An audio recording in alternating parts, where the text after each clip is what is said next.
Hi guys, welcome to the 2000 member celebration stream as well as the release of OREF for Midjourney.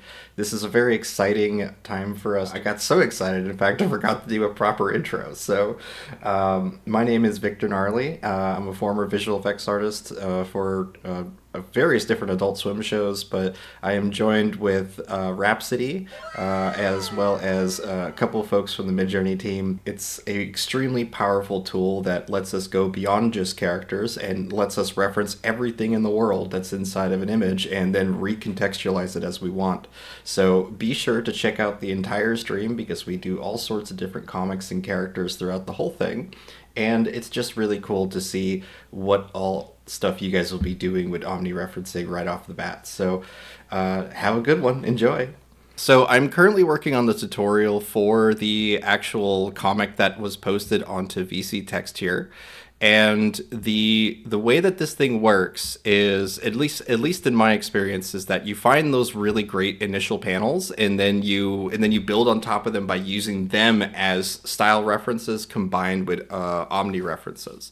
So if you need to pull a character from a previous panel, you use omni reference. If you just want to kind of keep the vibe or aesthetic of that, that scene, then you use style reference, and you want to kind of combine both of those in order to create the final comic here. So just to demo that also, because I do want to open that up for you guys so you can see. I'll open this panel up here. So this is the first panel of the comic, and it features two characters that were created by our fans on the Gnarly Studios server. This is the debut of a character named Brecky, which is what I call breakfast for my dogs, by the way. I didn't make up the name. I just fell in love with the name from one of you guys that made it.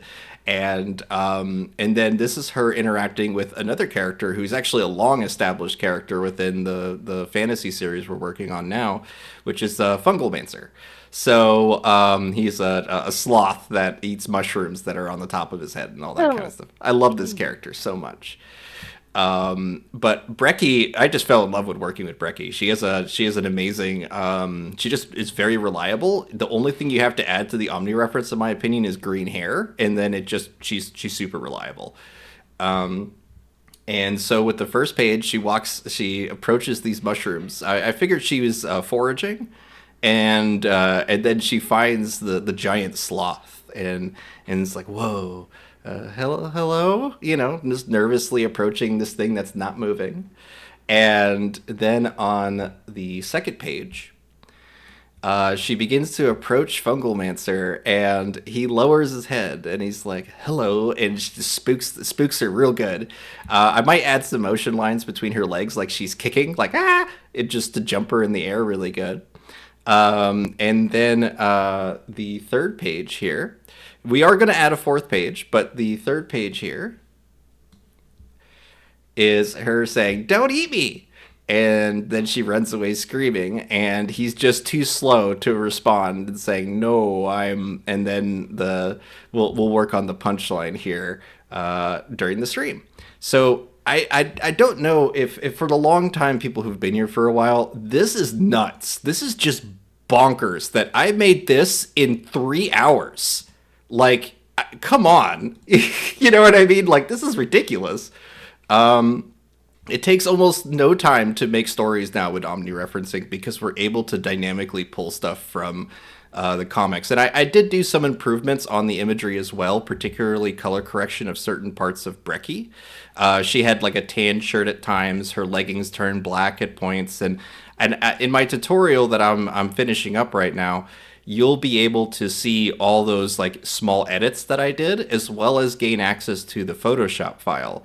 And so I'm just so excited to introduce Brecky to you guys. And just being able to demo omni-referencing. So we have 60 people here. That's nuts. Thank you all so much for joining, and you're more than welcome to invite your friends and family and whatnot. They do not need a Midjourney account to watch. They only need a Midjourney account to participate. So, okay. We've gone through the comic now. I'm going to show you guys the basic steps of how I set that up. And I can see Brecky's already being referenced here by Snoopy with version 6.1. And I know it's 6.1 because of just how many character references are inside of Brecky by default. I ended up only using a single picture of Brecky to actually create her. So let me show you guys that entire process really quick. And now it's very easy to do time lapses with Midjourney. We can do them in real time thanks to the website. So I'm gonna first mute this while you guys are working on in the room there. And only thing I'm gonna do is go to organize inside of my Midjourney account, and you guys are gonna be able to rewind with me and see this process. You could see I was exploring Brecky at first inside of the potion shop from Rhapsody's character Roxy here, and I had a lot of fun just exploring. But it also I needed to emphasize that she's a younger girl, right? So like she's I'm just gonna say this is her a little older, but as I was exploring this, I realized that if I was combining the mood boards that we are very familiar with version 6.1. It creates some interesting like really scaled rooms with the Phantasma world builder, but it isn't the exact aesthetic that we had before. It does make some really cool stuff, but it just didn't really feel like I had the control that I had before. So instead, the way that I emphasized this was using style references. So the first thing I did here was take this image of Brecky. This is the one that I used for the start of the comic. I just needed to get her foraging for mushrooms. That's all I was intending to do at the beginning. Was just to get this initial image of her. And so you could see that I have a couple different runs here, and then I found this one. And I was like, oh my god, okay, this is great. I just need to inpaint the tiny frogs away. And the reason why those frogs show up is because of the speech bubble that's inside of this Omni reference. So otherwise, there's no style references, no anything else attached to this. It just says, on a quest looking for mushrooms in a dense forest, we see the spires of a distant castle in the background. Animated fantasy film. And that's it. That's the entire prompt. That gave me this initial result. There are some minor errors that I ended up correcting in Photoshop as I was building this comic. You could see her hand has a really long index finger. But outside of that and removing the frogs, this image is almost as is when it came to what Midjourney outputted. So at this point, you could see I just kept, like, it was my favorite out of the results that I had, but I also had this result, and I realized that this could be a great over-the-shoulder reference that I can use later. So I saved this and did some in-painting on this later on as well. So okay, we've found our initial starting panel here, and you can see I always end up re-rolling or rerunning the same prompts a couple times if I find something cool. I really like her bag full of mushrooms here. That is just awesome. But because this could easily be the starting panelist, but I would have to go back and add this bag or have her putting down the bag at some point. So I decided to continue on here. So this is the result after the first in-paint of removing the frogs that were scattered on the ground. And the thing is about this is that when I did this in-paint here, every time you guys are going to be using in-paint, it doesn't use version 7, it uses 6.1. And so if you run into any issues like your prompt disappearing or you get a weird bug or anything like that related to like the value of your character references, that's largely because there's transferring between version 7 and version 6 has different parameters. So we will get into those little nitpicky things here in a minute. So after I had this though, I expanded out to a 16:9 panel. I'm getting in the habit of making 16:9 panels because of AI video.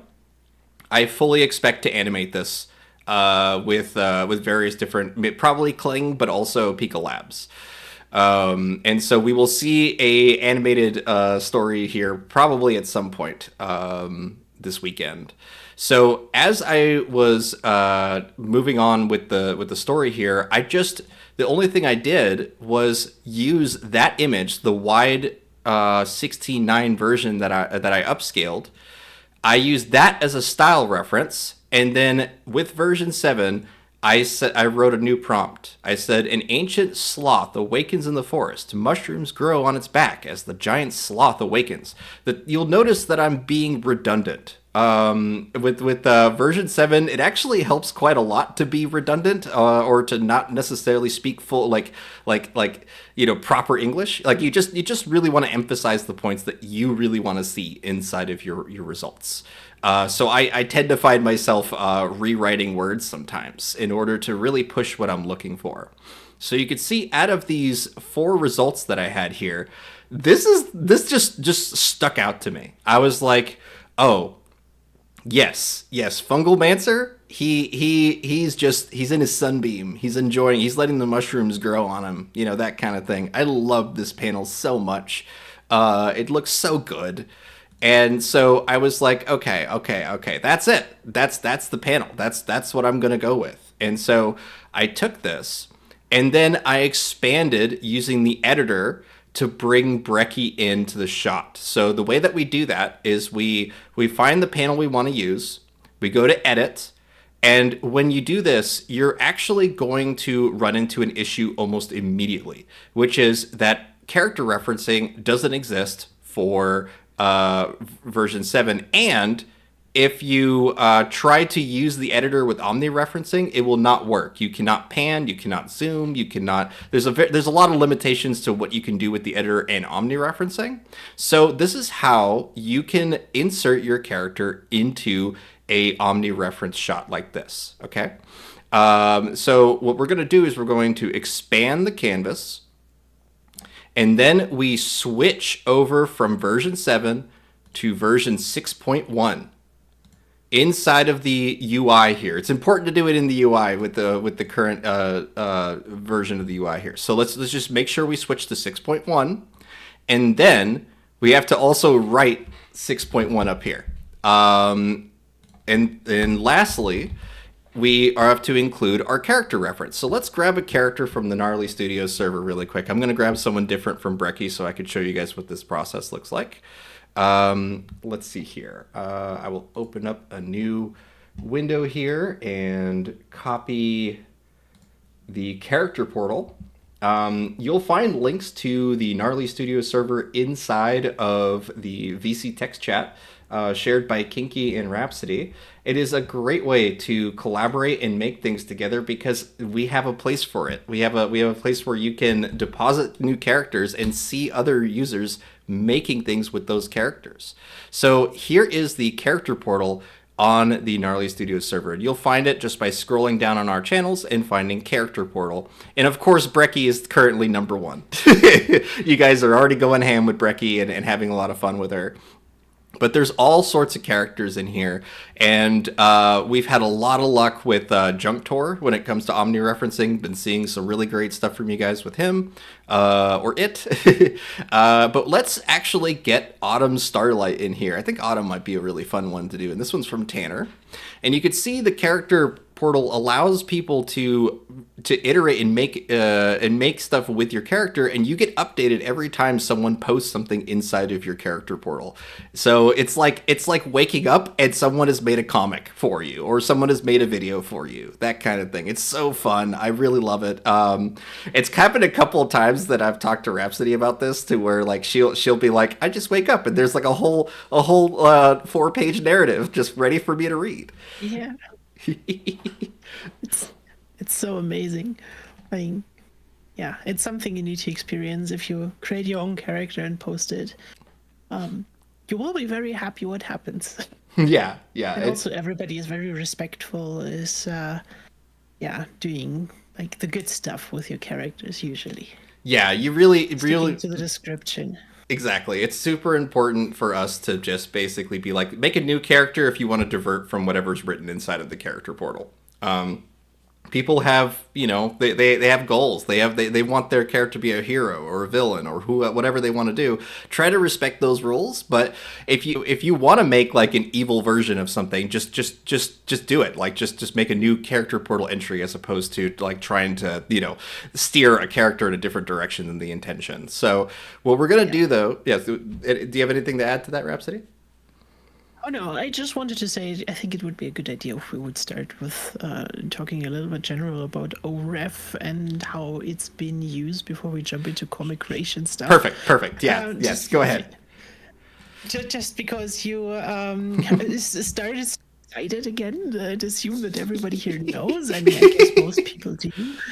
But omnireference is a new type of referencing that Midjourney released yesterday, and it's called omnireference because we showed a lot of characters. It can not only do characters, it can do so much more. You can reference items, you can reference cities, buildings. I've tried a lot of different buildings and environments, and I was able to reliably get a second shot of a city, for example, from a different perspective.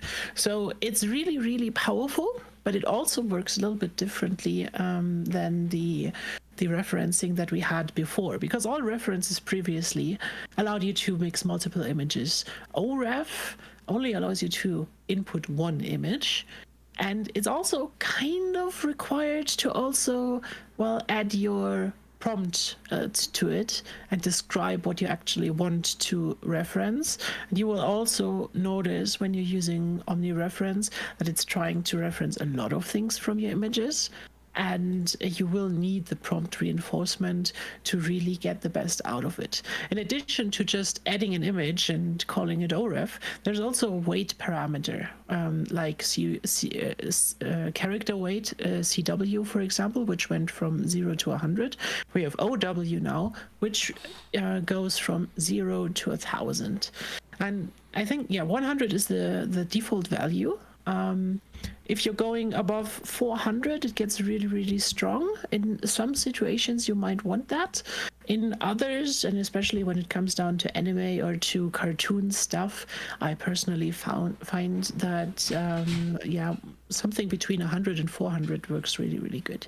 But you can also go lower and therefore give up more of the control from the reference if you think you're referencing things that you don't want to.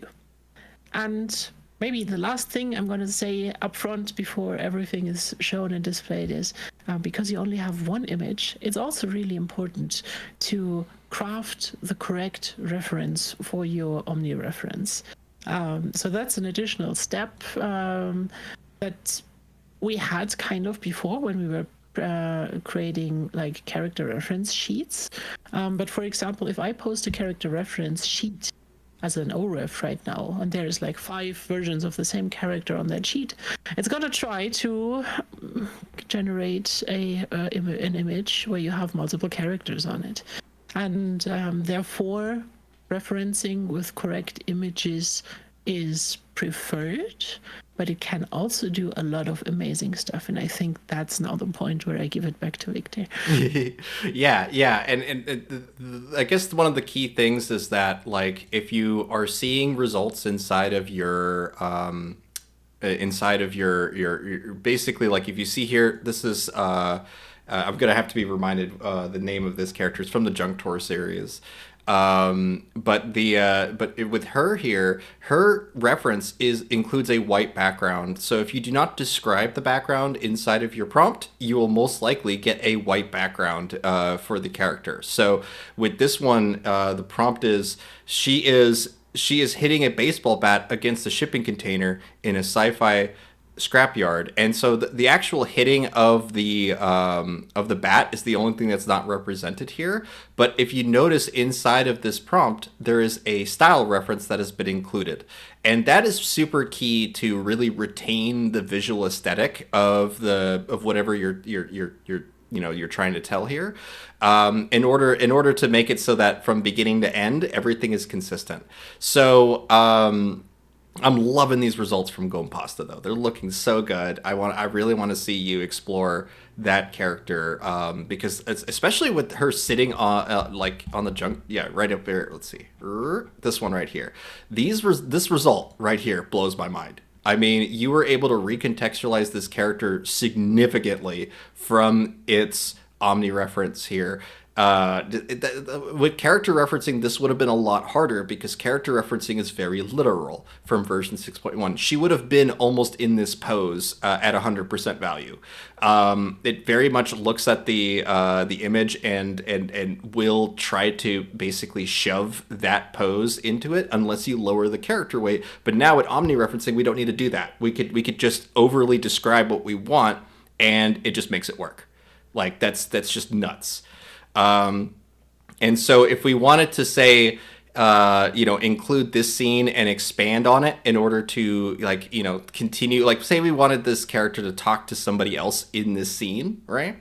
Then why don't we just take this result and let's see, I'll copy the image URL and I will paste it into the prompt bar down here. And I'm going to use it as a style reference. And then I'll say, let's just say that, let's see, we'll call this because it says in the sci-fi junk scrapyard. So let's say that she is, because I don't see the baseball bat or anything. I think that's from the previous prompt. It's this prompt over here. Okay, cool. Yes.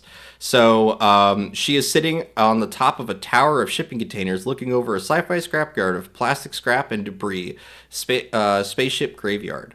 So I'm going to say that there is a robot with a red cape. Robot with a red cape speaking with a short-haired brunette woman in a white tank top.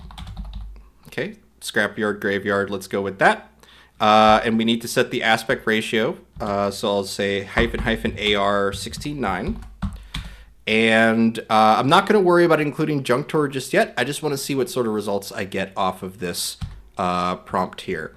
And then to kind of jump back to what I was doing earlier here, while that's running here, we'll scroll all the way down so we can see when that comes up, and also check out Ural's previous results. Oh yeah, that's right. I'm in turbo mode, so this is going to go real fast. We'll finish this explainer here. So you'll notice that even though I did not include either an omni reference for her or Junk Tour here, the other character, we were able to immediately recontextualize the scene to feature these characters speaking with each other, as at least as like a bit of a generic puppet of that. So if we wanted to extend this scene, like basically to have her still speaking or sitting down, we could use it as an omni reference instead. So let's just go ahead and grab this stuff. So we'll go ahead and hit this prompt, this style reference here. We'll drag that down to the bar. There we go. Hit it as a style, an omni reference this time. And you'll notice now that we have a slider for omni reference weight. You click this slider and you're able to adjust the value of it. Rhapsody was saying that between 100 to 400 is solid for anime stuff, but there's all sorts of like basically experiment all the way up to 1,000, but know that if you go over 500, you tend to get into the wacky zone. It's a little different than how other tools we've used before. So you go ahead. It's also a balancing act. Like V7 has a lot of very strong opinions, right? It does have a very strong stylized value. Kind of also image blending is very strong. It tries to follow your prompt to the maximum, and to balance all of these things is a different ballpark than it was in V6. So if you're working with high stylized values and high referencing values for other things, and also large prompts, then you might even need to go into the strong sections, into the bigger values for omni reference. Yeah, For sure, yeah, and this is where the experimentation really, really, like, especially since this is all new for us too, guys. Like, like in terms of this kind of rolling out to everybody, everything feels fresh to us. We are experimenting almost just as much as you guys are with this. So, if I make any mistakes and stuff, I'm excited to fix them for you live so that you can see how I address any problems and stuff. But let's go ahead and start with a strength of 250. That's what I used for the sample comic, in order to pull this scene and try to recontextualize or add a robot to it. So we're going to use it as an Omni reference this time at 250, and then just hit submit. We're gonna see what that does. It's almost guaranteed to put her in the scene.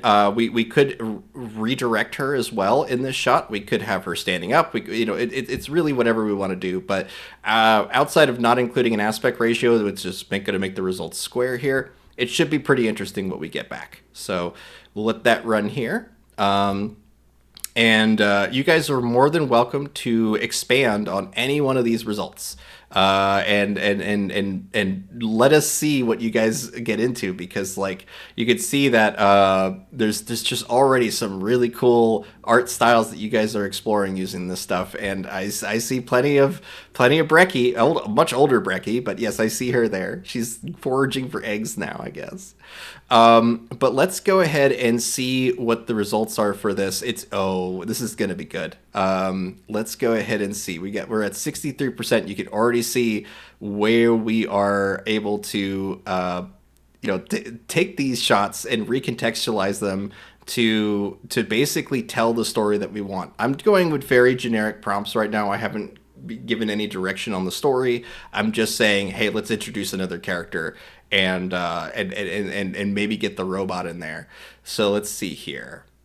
The robot with a red cape is what I'm leaning on to kind of in-paint Jugtor later, but we're at 94% on these. Oh yes, this is what I'm looking for, is a nice two-shot with a robot head of some sort. This is gonna be good. Okay, so look at this. Okay, so we have this two-shot now. When the previous shot was this one, right? She could be talking to him, and then she gets like upset with something he said, and is just like, where did all the people go? And the robot's like, I don't know, that kind of thing.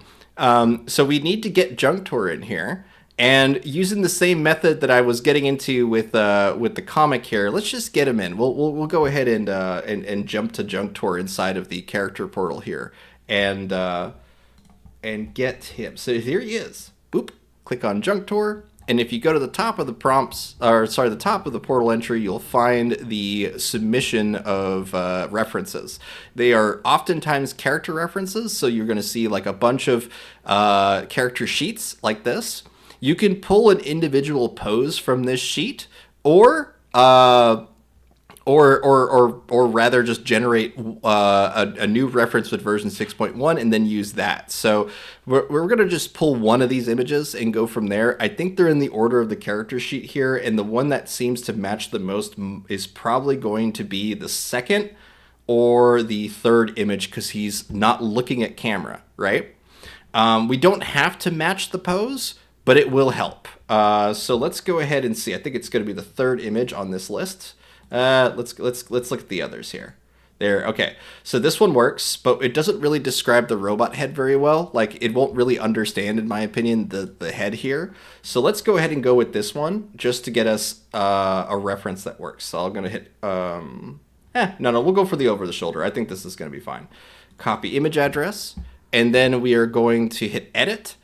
And this is where we run into the issue of version 6.1 conflicting with version 7, because omni-referencing doesn't work with version 6.1. So the first thing we're going to do is we're going to get rid of our omni-reference. We are going to switch the settings to 6.1. And then we are going to get rid of the parameter here entirely. And then paste our Junctor reference here. We're going to slide this over to character referencing, and you're going to get an error if you try to submit it as is. This is a bug in my experience. We need to actually write the character weight into here. So I'm first going to do the in-painting first let's get rid of the character here. There we go. We have a little bit of the back of a robot head, and I want to preserve that. So let's go ahead and just select everything that isn't a robot. So like the hair and stuff up here. We're going to select the neck. And this is pretty good. I think this will work. But the thing is, if I hit submit on this right now, you're going to see an error. And that is because that error it's trying to force the weight of the Omni reference onto the character weight here. I've reported this already. But in order to fix this, it's really easy. You just rewrite 250 or whatever your value for the Omni reference was, switch this to 100, and then it's going to work. And you'll see here that if I now zoom out of this, I think, let's see here. Where is my yeah, there's some, let me see where the results are here. I think I need to zoom in. No, it's not letting me zoom in and out. Hold on a second. I will just pull this out like this. Okay. There you go. You're going to cover me up for a second to show this, but you'll notice that this one errored out because it had the Omni weight was applied to the character reference. So now we have the character reference result here. So we probably need to describe the robot a little bit as being a one-eyed or a cycloptic robot. But it's really good so far. We've gotten rid of all the human elements right off the bat. And if we wanted to direct this even more, we could say like the robot is pointing up into the sky or something to match her eye line that's here. But for this, just to keep us moving on this, let's go ahead and pick one where the robot's arm is pretty obviously extended out. So I'm going to go with this one. And we're going to get rid of this little horn on his head and just repeat that in-painting process one more time. And maybe we can even direct him a little bit by lowering the character weight to something like 80. And then say robot with a red cape pointing up at the sky. Or pointing with left hand up into the sky. And I don't really need the rest of this prompt just because we are only focusing on the robot right now. And I'm going to make sure I in-paint enough to where it believably would work to change his pose, including the shadows on the shoulder, because this is something that a lot of people miss when doing in-painting, is they don't consider the shadows or what needs to change into the pose that they want. So we need to take into account the shoulder and the shadows that is on this cape here. So I think this is pretty good. And now we can just go ahead and hit submit on this. The reason I switched the character weight to 80 is just to give us a little more flexibility on this character design. And so that's how you swap between version 7 and version 6 in order to use the complete tool set that Midjourney provides. Since version 7 doesn't include in-painting yet. You just need to it'll automatically downstep you to version 6.1 if you start in-painting. So let's see if we get the hand pointing up at all. If not, then we would have to create a version of it, of Junctor with his hand up in the air, and then use that as the character reference. I think we'll be fine, though. I think we'll probably find one that works here. So let's see. It started to do it here, but I think I might have crunched the area a little too much here. So let's try to get all this selected here, and then we'll lower the character weight even more to 60, and then we'll get back to omni-referencing. Yeah. Is there a specific reason why you don't select the white bars also at this moment? Because otherwise we're going to see Junctor potentially filling those areas, because he's the character reference. So if I wanted to do additional panels and stuff, I could definitely push for more Junctor to show up inside of this shot by including that. But it is true that there's a good chance that we would get her to have robot legs, for example, if I were to in-paint with a character reference of Junctor down here. But having more areas selected definitely helped out to create the rest of his arm here. So I like this a lot. It definitely did some funky stuff with the red coloring here, but I'm going to move on this one and just say all right, this is pretty decent. We basically need to say, all right, we have the robot arm here. We can now turn off the character referencing in order to try to fill in with just the logic of a robot Yeah. hand instead of the character reference. So I'm going to get rid of this and delete the character weight entirely. And the prompt still says that the robot is pointing up into the sky. And we should be able to see at least that better represented by turning off the character reference entirely. Which will basically allow the prompt to fully adhere to without constraints of whatever's in the character reference. And that's how I did the comic. I basically just downstepped to version 6.1 when I wanted to introduce characters and whenever we were in painting. This is relevant for omni-referencing, especially because of people are going to get frustrated with the fact that they can't in-paint with omni-referencing, and this is a really great workaround for that. So let's just let this finish here, and then we'll get back into omni-referencing and see all the cool stuff that you guys have been making. Oh, we got some people in the background here. Okay. All right. We didn't get what I was aiming for. We're probably going to apply some chaos to that, but I need to move on. This is already a good start, but we can apply chaos and do other things to kind of force this composition to change. I'm not going to stick on this though for now.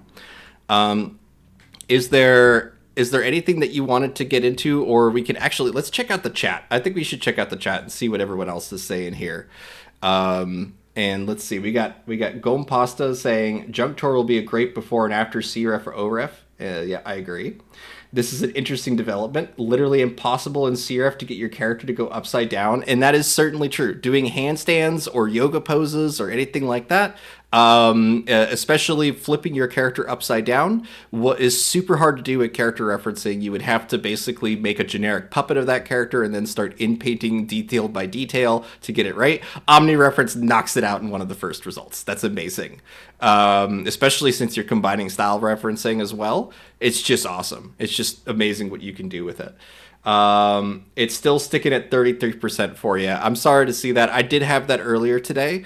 It is one of those things where it will eventually work. If you're stuck at 33%, it's probably because of the demand of omni-referencing right now is pretty high.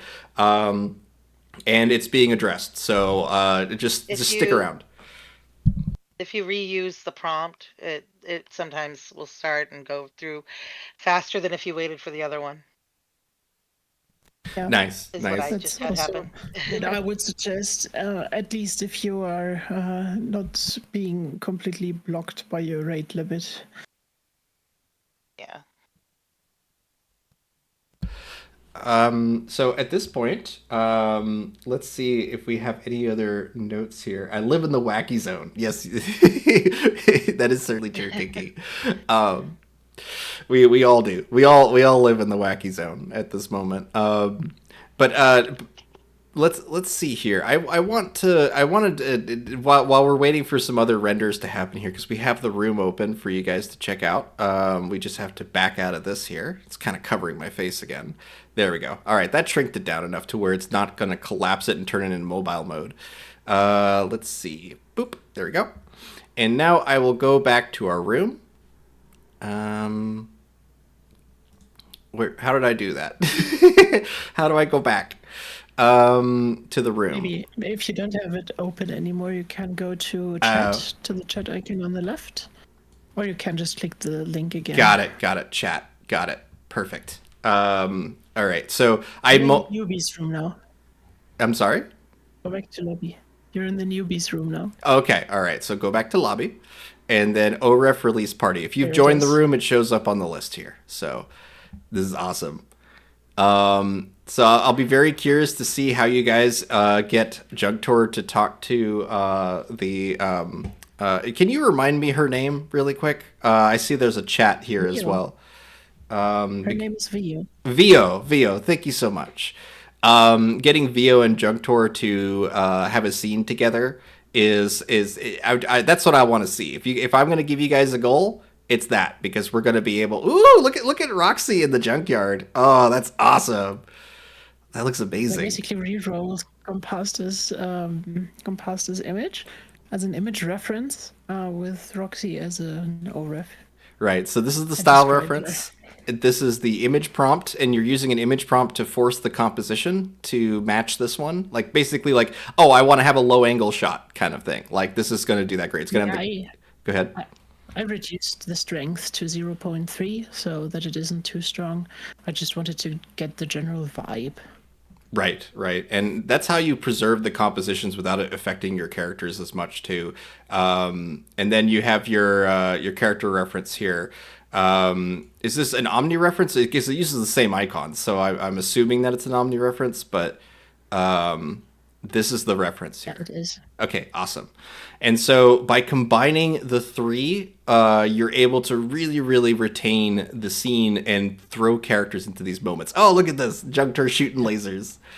That's What awesome. I love, if you go back to my Roxy image, Mhm. what I love about OREF in this, if you look at her hat, like the buckle there, and the little red thingies, which are actually micro potions, that is something that CREF in version 6 or in Niti was never able to replicate.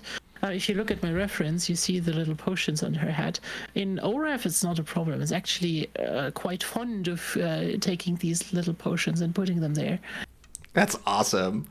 Oh man, the amount of detail and control you're getting off of Omni reference is just absurd. You know, like and especially being able to like preserve the art style of whatever you're going for as soon as you're combining with style reference. Oh, it's just great. I really like seeing you guys immediately being able to hop into omni referencing with your characters. And oh, look at her. The VO is falling. Like this could be her arriving at this, junkyard space or anything like that, or she tripped and fell, and Junctor reaches for her leg and grabs it. That's what I'm seeing here. I'm seeing a savior moment, a hero moment from Junctor, from her falling. I would definitely in paint her face to be like properly spooked, right? But that's awesome. You could see that these were results from Nixie 13, and this one is just using the Omni reference. Is it set to, what's the value set for this? Because I don't see a value. It's probably whatever the default is at 100. If you were to increase this number, you would probably get her outfit to match a little closer and stuff like that. Because right now it's blending in some of the at least in my opinion, what's happening here is some of the background color is being affected with her shirt and stuff. And I had that with the comic that I was making too, where Fungal Mancer, the sloth character, was influencing Brecky's shirt design and stuff like that. So this is awesome, guys. I love seeing this. It'll be super fun to get into sci-fi stuff. This is just great. I could see, like those giant earth mover trucks that they use at like coal mines and stuff like that, the insanely big trucks. This is like a destroyed version of that, where she's walking in underneath the axle between the two tires of it. That's the first thing I see with this. And you could easily just go to editor and make that. Oh, we're getting errors. Look at this. Look at this. I'm gonna back out of this real quick. Back. I don't know if you know about this one, but do you know that if you bring your image into the editor from OREF, right, and then take out the image and take away the OREF level, you can edit it right there as well. Oh yeah. Yeah, I mean, Let's. like, Oh, it's doing that again. Hold on. if you're not trying to change the face or anything. Oh, okay. I see what you're saying. Yeah. Did you know that it couldn't find your image? Yeah, right? It's really letting me know that I couldn't find the image. If you do run into this issue, if there's any kind of bugs or anything related to that, you can use the external editor, which is what version 7 actually uses when you do switch over for the editor. So you just right-click the image, hit copy image URL, go to edit, and then what we can do is we can just we have to hit new here first. There we go. Edit new image, and then just paste the URL for that image, and boom, you will be able to now use the external editor to create this scene. So if I wanted to include the giant tires, it's just not going to be in the shared room that we're all in, right? But I can easily come into here, in paint the this little, like, some of the background destruction here, just to get us a little less of it floating in the air, and say that these are she is underneath the giant tires of a truck, of a supermassive truck. And if we wanted to preserve more of this art style that's in here, we could use a style reference. We could start to incorporate maybe even image prompts of this perspective, right? Like a low angle view, whatever. But I can start to add all of that as well into the description of this. So like I want to say that this is a low angle shot. And if we wanted to go even farther than that, we could say that there's maybe something that she's looking at here, because right now her eye line is looking dead at camera. If her eye line was slightly to the left, I would probably put like Junctor's head or something like that here. But let's just say that this is what the scene is: a low angle shot. She is underneath the giant tires of a supermassive truck. Let's just say the giant axle of a supermassive truck between the tires. So she is underneath. Let's just say she is between two giant tires and underneath the giant axle of the supermassive truck. I'm going to hit submit on this. And you can use Niji, you can use all sorts of version 6.1 parameters doing this method of where you take your shot and you know, going from version 7 to version 6. But that's how you get around any sort of bugs for now related to putting or editing the images that you get from omnireferencing. Hey, Lolo Soon, good to have you here. And I'm excited to see you deep diving into this too, because we're going to be getting into some comic stuff later today. But you could see it didn't really understand the tires for oh, it did. It got it here. That's awesome. So now we just need to put some ground or something over here. I won't get into all that, but I wanted to show you what all that is here. But we got the tires. We just need to actually put an axle in here, and then she'll be underneath the truck. So boom, there you go. I'll hit submit, but I'm gonna immediately hop ourselves out of this. Go back to chat. And inside of chat, you hit lobby and then OREF release party. If you do not have access to this room, it's very easy. You'll find links for it inside of VC Text. VC Text is just above the stage here. And we highly encourage you guys to use the rooms. Just today with especially when it comes to in-painting off of these results, it's just going to be a lot easier for you guys inside of the Midjourney website as opposed to the Discord bot. So the other thing that I kind of have hidden from you guys here actually is that underneath this chat, I have a second instance of Midjourney. So if you notice here, there's a second instance that I have hidden here. And this is in case I need to dig through my history in order to grab prompts or images from the past that I have made. So I do have a second instance of Midjourney open just in case I need to like have basically a reference to hop back to. But I do want to show you guys the final kind of time lapse of making this stuff, and then we'll check out all the cool omnireference stuff that you guys do. Oh my god, there's like lasers. Okay, all right. Let me first do this though. We'll go to organize, and then I will go to the start of the comic itself here. That was right here, and now I'm just going to hold up arrow on my keyboard, and you guys will see the time lapse very quickly, and you can see just how short this time lapse is. Yeah.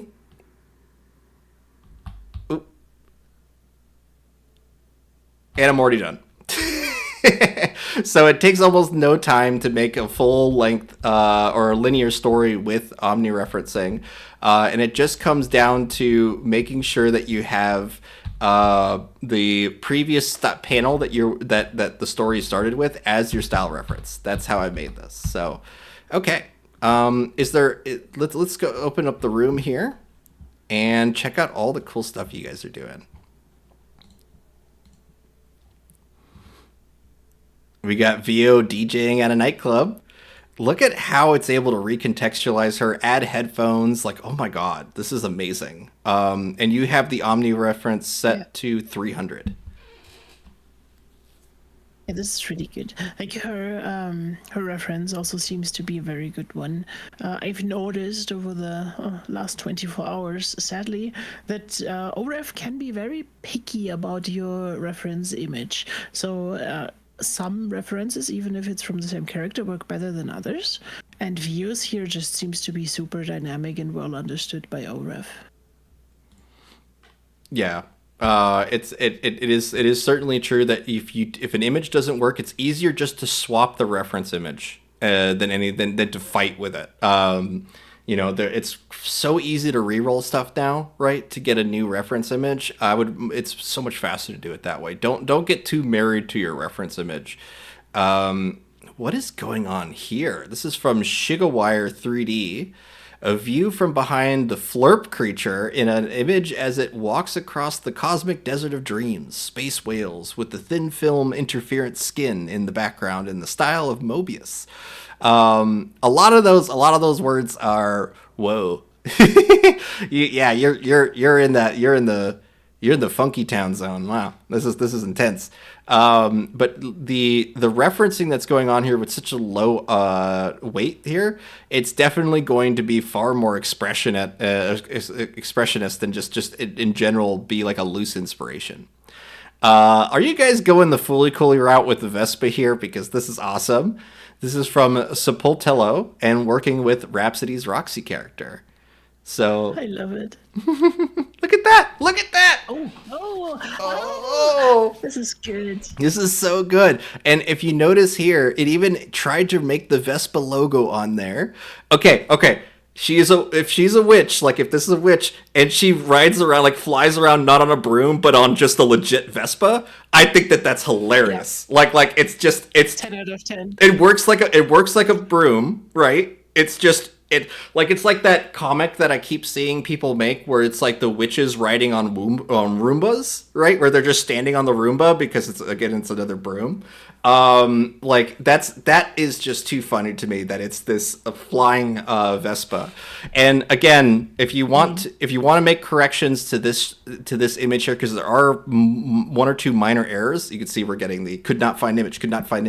Probably because it's from a room. I'm just going to go back. And when somebody make a meme where some character hits Victor's head with a hammer and yells, "Could not find the image, please." I'm sure Bert will at the end of the stream too. So to fix this again, guys, if you do get that error, that rolling error that's happening right now, it's probably just a bug from the sheer demand of OREF. It is so popular right now. But if we go ahead and copy image URL, just go to the editor and use the URL as the image and just make your edits with version 6.1. Love this. I'm definitely going back to this image if you guys don't. I love the shadow on the water too. I just noticed the shadow on the water. It's so good. Okay, all right. I got to stop gushing about this one image. We got some laser eyes. Let's see here. And look, you even have Vio in the background kind of like reacting to this moment. That's awesome. I would definitely in-paint the top of his head here. Now you notice the background, right? The background in this result is white. But in order to fix this, it's really, really easy, okay? There's no style reference attached to this. So let's go ahead and fix it. So I'll hit this. We are going to copy image address. We're going to paste this back in here, and it is set to an Omni reference of 850. So let's go ahead and copy that over. Oh, not image weight, Omni reference weight. And then set 250. We could lower that number in order to bypass the background here. But if we read the prompt in full, it should give us a hint why the background's white. Outside of the fact that there is a white background in the reference. Robot with large eye as a head and a red cape shooting a big red laser beam out of its eye, destroying the building made of junk. A woman with a white shirt and short brown hair jumping out of the building. Okay, so again, version 7 is amazing at understanding multi-level complexities of what's being asked here. I'm sure that there is this is probably a reroll or anything like that. And I can see that there's another parameter called experiment that has been added that was updated, I think, yesterday as well. I honestly have had so little experience with that parameter. I'm not even going to dabble with it. I might have to hand it over to somebody else I to. have. So what are your thoughts on experiment? Well, at first I didn't like it. On higher levels, it tends to mute the colors of the images a lot. Like the experimental or experience, how I sometimes call it an accident, parameter goes from from 0 actually to 100. Everything above 5 begins to be super strong, and from 40 to 100, you're entering a complete whack zone.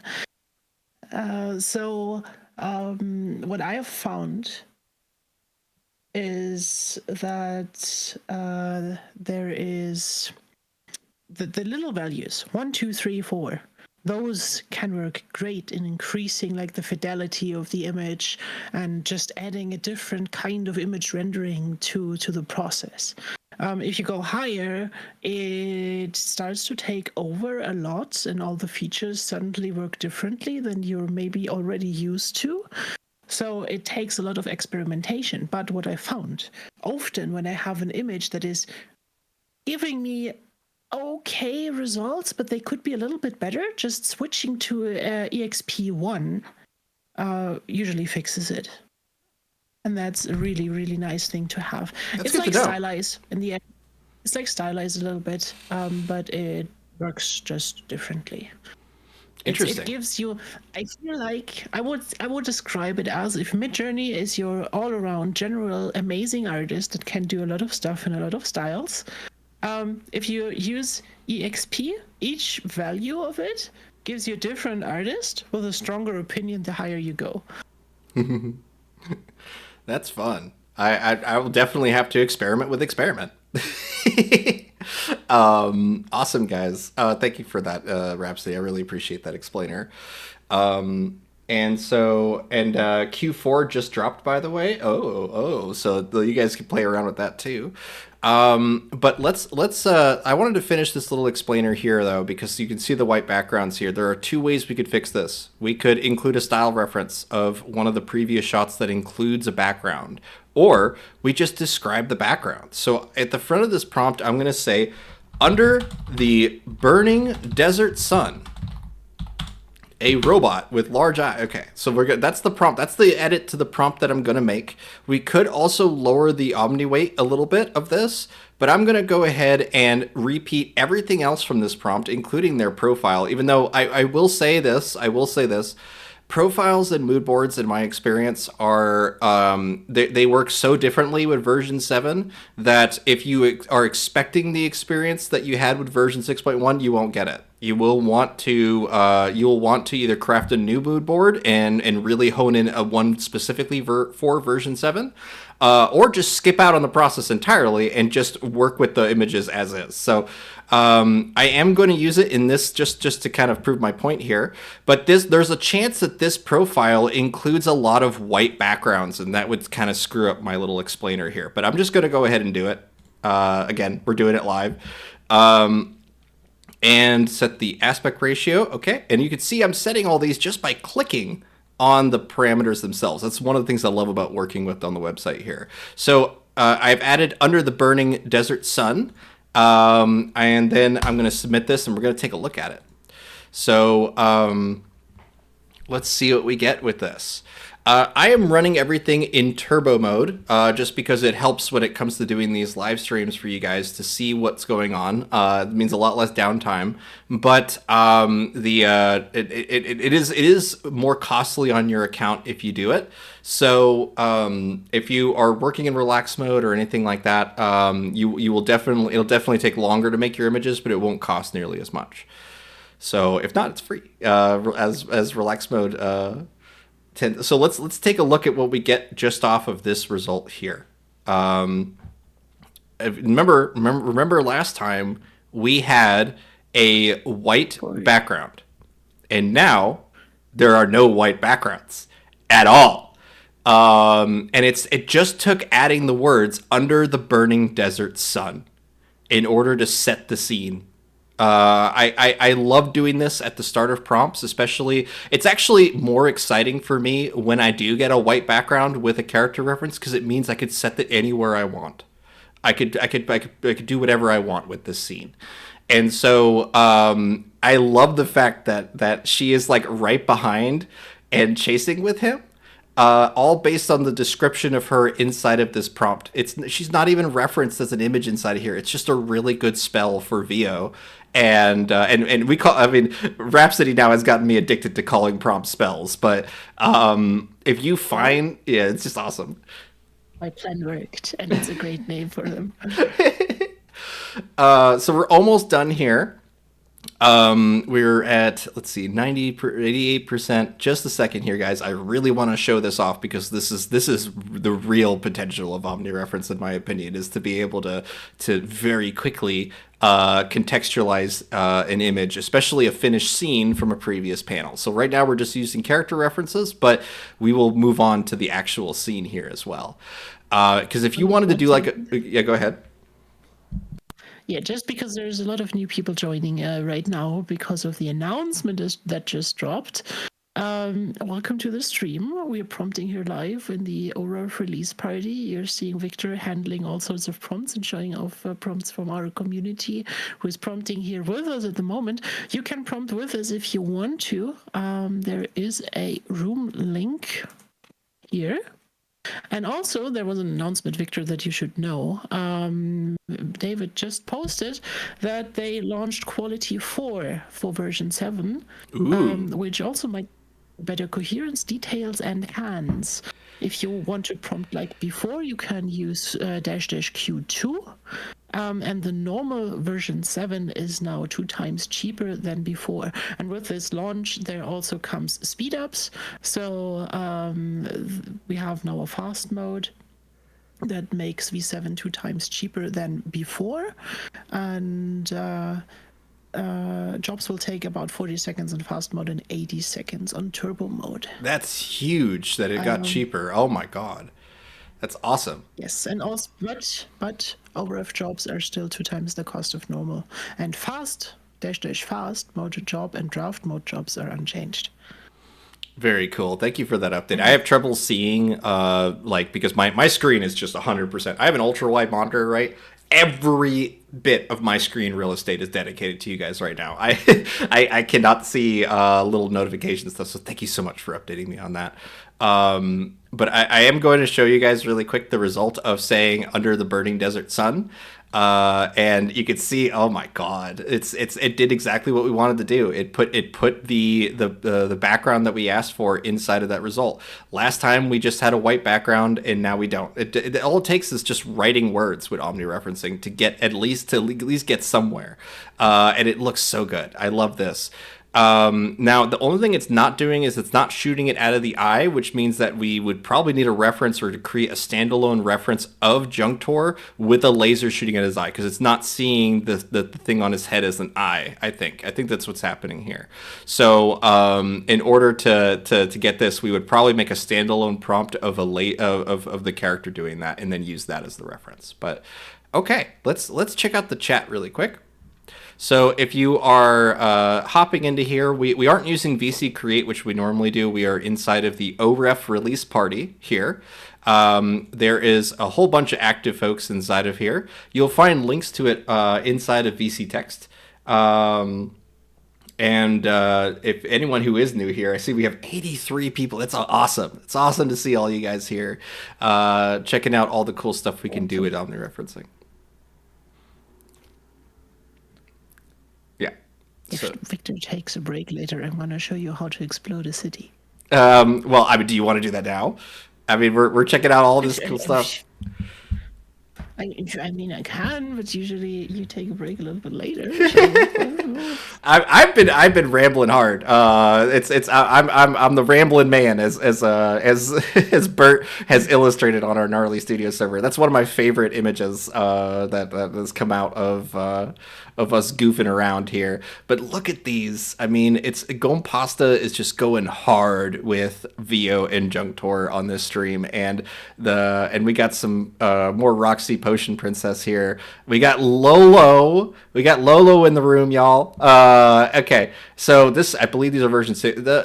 Let's see here. You're using your main OC as the reference here, and then you have 3 style references of Lolo's comics. If you guys are not familiar who Lolo Soon is, he is a frequent visitor here on the streams, and he makes really cool comics. He's you could definitely check out his stuff.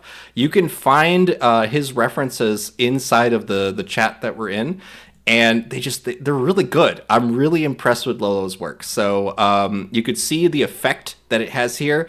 It oh my god, these comic panels are looking so good within version 7, which is a hard thing to do, honestly. I wouldn't really, I don't have a workflow yet for making panels like speech bubbles and stuff inside of version 7. I have a feeling that it's going to end up being a mood board in the future, but for now, I mean, these are already coming out really good. You definitely will want to do some in painting on keeping the character consistency for this result, though. Let's see here. We got Queen Lux here as well. Hi, and thank you guys. Let's see what else we got here. Ooh, we got Reveler here. Reveille, sorry.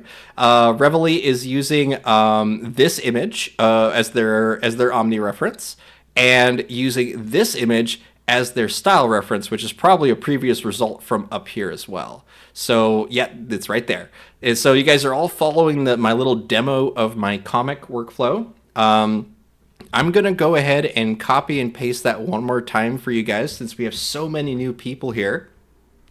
If you look at VC text here inside of the Midjourney server, I'm going to paste the 3 pages that feature Brekkie and Fungimancer, and I think later on, after we've exploded a city or two, we will finish up this comic and, try to get it out there. I'm trying to get it done before my interview with Board Panda, so that I can demo this our fantasy series for a very large audience. If you're not familiar with who Board Panda is, they do all sorts of like comic reviews and things, particularly entertainment, just broad entertainment company.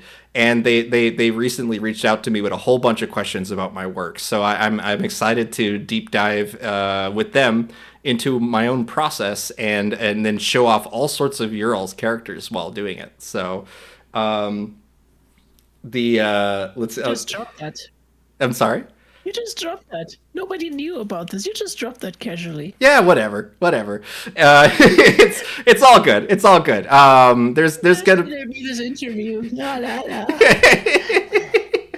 Yeah, I'm having a lot of fun today. There's a lot of things going on. Oh my god, this whole week has been kind of nuts, honestly. So I won't get into any of my stuff, but I'm excited to see your all stuff getting a big demo here soon.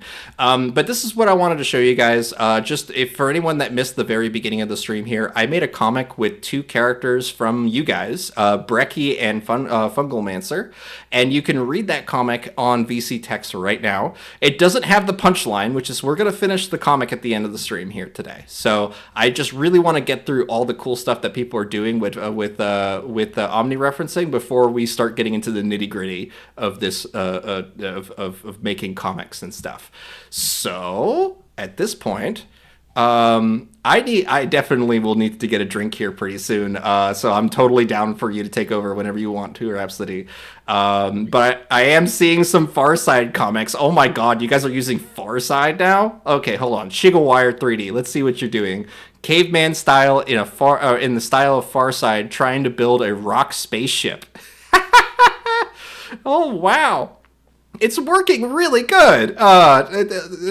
It's kind of absurd how good that looks. Hold on a second. Yeah. Ancient was the only one that knew. Ancient and Kinky were the only 2 people who knew that before about the Board Panda interview. But let's see what this. I just have to. I mean, I'm such a big fan of Farside. Honestly, like I grew up with those little Farside like calendars, right? The daily rip away comics, right? So let's take a look. Oh my god. Yeah, that's ridiculous. A little bit of in painting to like get rid of some of the double noses and things like that. You have a Far Side comic. My God, that is that is impressive. It doesn't look like a spaceship yet, but you could easily in paint it to make it look like one. That's so cool. Oh wow. Okay, and then we have a Garrett the Tinker Gnome cyborg. The lower half, this is from Legal Beagle. The lower half of his body is a pieced together into a motorized cart from the scrap parts. He is wearing a blue coat and thick lens goggles. Only his torso is visible above the machinery, and you can see it had some trouble doing that. It's like a wheelchair, I imagine, is what you're kind of aiming for with this, and it's more like he's riding a lawnmower. Um, so I would certainly be in painting those legs away and doing things like that to really accomplish this prompt entirely.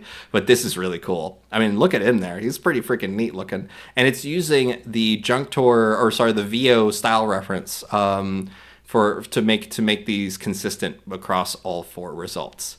That's cool. Um, I always wonder what's on the shirts. Like, look at like the out. This reminds me of like, I don't know, like an early 90s, late 80s band album cover shirt where they just were like, here's a cheap shirt with a black and white print. It's really cool. I really like this shot, actually. I think there's some potential in this. I did notice something whenever it comes to use if your style reference includes characters that have subtle outlines to them. Sometimes those outlines will become white. You'll notice that on VO here. That like if I take a look at the reference image here, we have some white on the rim of this character. This is probably because it was using layers, and VO was slapped inside of here using layers in the editor, and you could see that subtle white line is inside the style reference.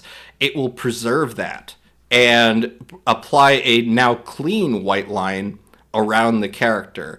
The only real way to fix that is to in-paint over the image before you use it as a reference. So you in-paint just the very outer edge with the smallest size brush and just trace the outside of her and say, okay, this is just a scene or whatever. You don't really need to change the prompt very much. You just need to highlight the white out of there, and then you'll be able to use that and not see that repeat as you use it as a style reference. I love Revelie's character just kind of hanging out though. Yahoo!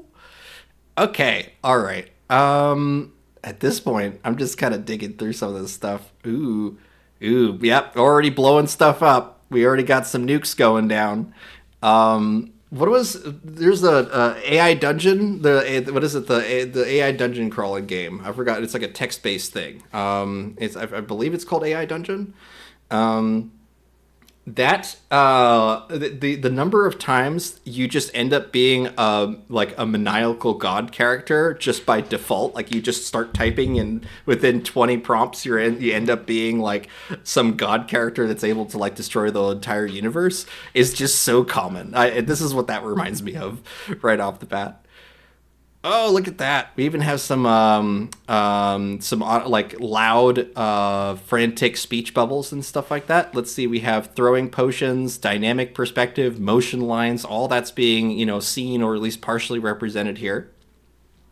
Whenever I want this sort of spiky speech bubble look, I say frantic. Sometimes discombobulated is a good word too, but frantic, aggressive, or erratic. Erratic frantic is actually the most common combination I use to get this sort of look of the speech bubble. Screaming, yelling, that kind of stuff. Onomatopoeia, there should be more reference to onomatopoeia, but it definitely has trouble understanding what you mean if you just write that. So, oh wow, yeah, these are awesome. Lots of potential coming from this, and you can see that in terms of the Omni reference here, you might get away with increasing this number a little bit to get Junctor to look a bit more accurate here. But I think what the better role is actually to just use this image also as the style reference, and double that over. So you could do that. If I were to select this prompt, select this as the Omni reference here on the website. It's really easy to do. So let's set this to an Omni reference here. I have to set it to version 7. Hold on. Settings, version 7. There we go. And now it's set as an Omni reference automatically. If we want to also use the same image as a style reference, you just hold shift on your computer and it will drag it over to the other side. So it's very easy to basically copy and paste some images without copying links or anything like that. You just hold shift and drag the icon. Okay, okay. Let's see here. I'm not going to run that prompt. I just wanted to show you guys that you can do that. Let's see what else we got going on here. Oh, we see Via's getting electrical powers, lightning powers.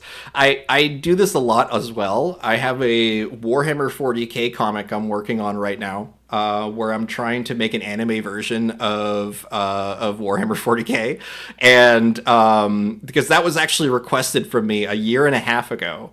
I was doing a couple of demonstrations of Midjourney on Reddit, and someone was like, "Wait a minute, is this an anime version of Warhammer with the Sisters of Battle?" And I was like, "Yes, yes, it is." And they were just like, "Oh my god, I want to watch this right now." And that feeling, that motivation, is what drives so much of us to make stuff with Midjourney. I've learned is just people going like, "Oh my god, I want to see this to the end," and they just are driven to get to that point. So this is awesome. Look at Electrified VO here. A comic of a woman hovering in the sky over a destroyed city. The air shatters around her. She has cyan electricity flowing from her hands. And it's certainly doing that. It's coming out of her eyes too. But she's like gaining superpowers in this scene because of that. The Omni weight is set to 1,000. I mean, that's probably going to do some bonker stuff. Let's take a look at what it did here. It look what it did to the backgrounds here. It's no longer a desert scrapyard. She is not actually that accurate in these because the Omni weight, in my opinion, is too high. Yes, that's also something that I noticed. If you set the Omni weight to high, what you also will see on these images, if you zoom in, is that you get this weird burnt feeling. It's where, it's like, a the low outline res, right? kind of blur. Yeah. Yeah. Yeah, and you can really see that actually as if we zoom in. Is that it almost feels like it's like the frame from a film or an animation, right? Where there's a little bit of blur in the film. Like if it's an animated cartoon, everything is clean and crisp, or at least it should be until it's been post processed to have motion blur and all that sorts of stuff. This feels like a frame from a 90s VHS tape. And basically, I feel like the higher you go above 500 for our intent, for at least for the intention of making character stuff with anime or just a drawn illustrated aesthetic, the higher above 500 you go, the more at risk you get of a VHS effect of where things feel like they're kind of burning in or they otherwise blur a little bit. So let me just demonstrate that really quick. We are going to, instead of clicking every one of these parameters manually, I'm going to go up to here and hit copy. And then hit prompt up here. That's going to not just copy the text, it's going to also copy all the parameters and the image links. So then I can come down to the prompt bar here and just paste it and everything updates automatically. You do not need to save all that stuff. But now if I go to like a text document, you'll see that it actually pastes it with all the links and all that stuff too. So if you want to back up your prompts without using /prefer, you can open up a text document, use the copy function up here, and just save your prompts that way. That way you get all your links and stuff backed up somewhere. But now I'm going to switch the Omni reference from 1,000 to 300. The stylize, I'll just keep everything else the same, even the chaos value. That's totally fine. And we're just going to submit that and take a look at what sort of difference this makes. I am running in turbo, so it should go pretty quick to see that. And I think someone else is already doing that too up here. But let's take a look at what I get with a lower Omni weight. Again, anything above 500, you run that risk of losing the intention of preserving the character, but that might be what you want to do. Like that might, the Rhapsody is going to get into higher Omni weights with she gave me a little demo of what she was doing earlier. So you get above 500 in one of those, right? At least I think so. Yes. I was muted. Definitely, especially on non-character things, it can be very interesting to go above 500. I see. Let's take a look at what we get with this result here. You could see, though, that as we are, because we ran with an omni weight of 300 on this one, we are going to see a lot less of that sort of VHS effect, as I call it. VHS effect, by the way, the actual terminology for that actually is about re-recording the same video again and again and again on a strip of film. So the idea is that if you had a VHS tape, you put the recorder in, you record another video on top of that film, and you just keep doing that. Eventually, it starts to degrade. It starts to fall apart, and you see that with all sorts of like compression tools, where if you compress a video and then you expand it out again, it compress a video and then can expand it out, it starts to also have a similar effect. So I am just going to call it that for now, but it's technically probably something called something else. I just it reminds me of that, so I'm going to call it that. But let's take a look. We're at 94% here, almost done. And done. Okay. Now look at this. That burn-in effect is almost gone. She has a little bit of inconsistency with her toes, and I'll explain how I get around that. Oh my god. This one looks amazing. Yes, and it's following the prompt so much better with the intention of what you wrote here, right? The air is shattering around her. She has cyan electric flowing from her hands. It's not flowing from her eyes anymore. It's flowing from her hands as intended. This looks so good. But now I want to show you guys this though. So if you have a result like this, where you're like, this is almost exactly what I want, it's just slightly wrong. Like the feet, look at how the feet are kind of merged here in a weird way, that kind of stuff. We will use variation subtle to fix this. Because even upscale creative can fix things like this now, but I will use variation subtle to show you guys what I mean. It is incredibly powerful now because omnireferencing will lock a lot of the core aspects of your prompt, and variation subtle is how you find the exact image you're going to use as your image prompt, either for AI video or for making a comic or whatever you're going to use these images for. In my opinion, variation subtle is how you pick your final image you're going to use. You have your composition, you have the idea, it's representing that idea really well. It's just there's maybe some anatomical issue, or there's like some minor camera angle or twist to it's going to preserve the composition really well with variation subtle. That's the intention of variation subtle, is to preserve your composition but change the context within it.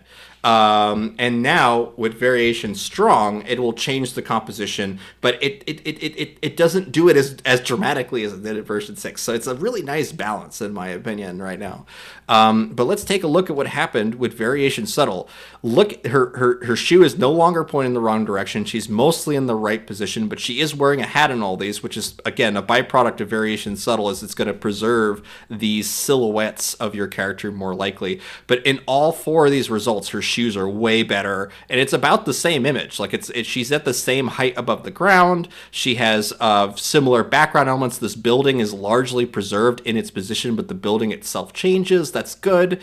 It just means that we can now mash all four of these results if we wanted to, and pick and select parts of it to finish the image manually if we really wanted to go that far. But this is great. Like this is a really great demo of variation subtle.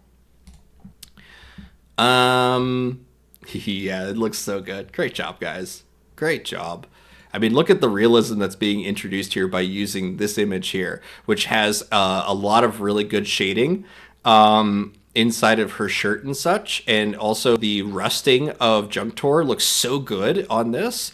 This is a really good image to use as an omni reference, at least in my opinion, because you could see how much it's preserving him here.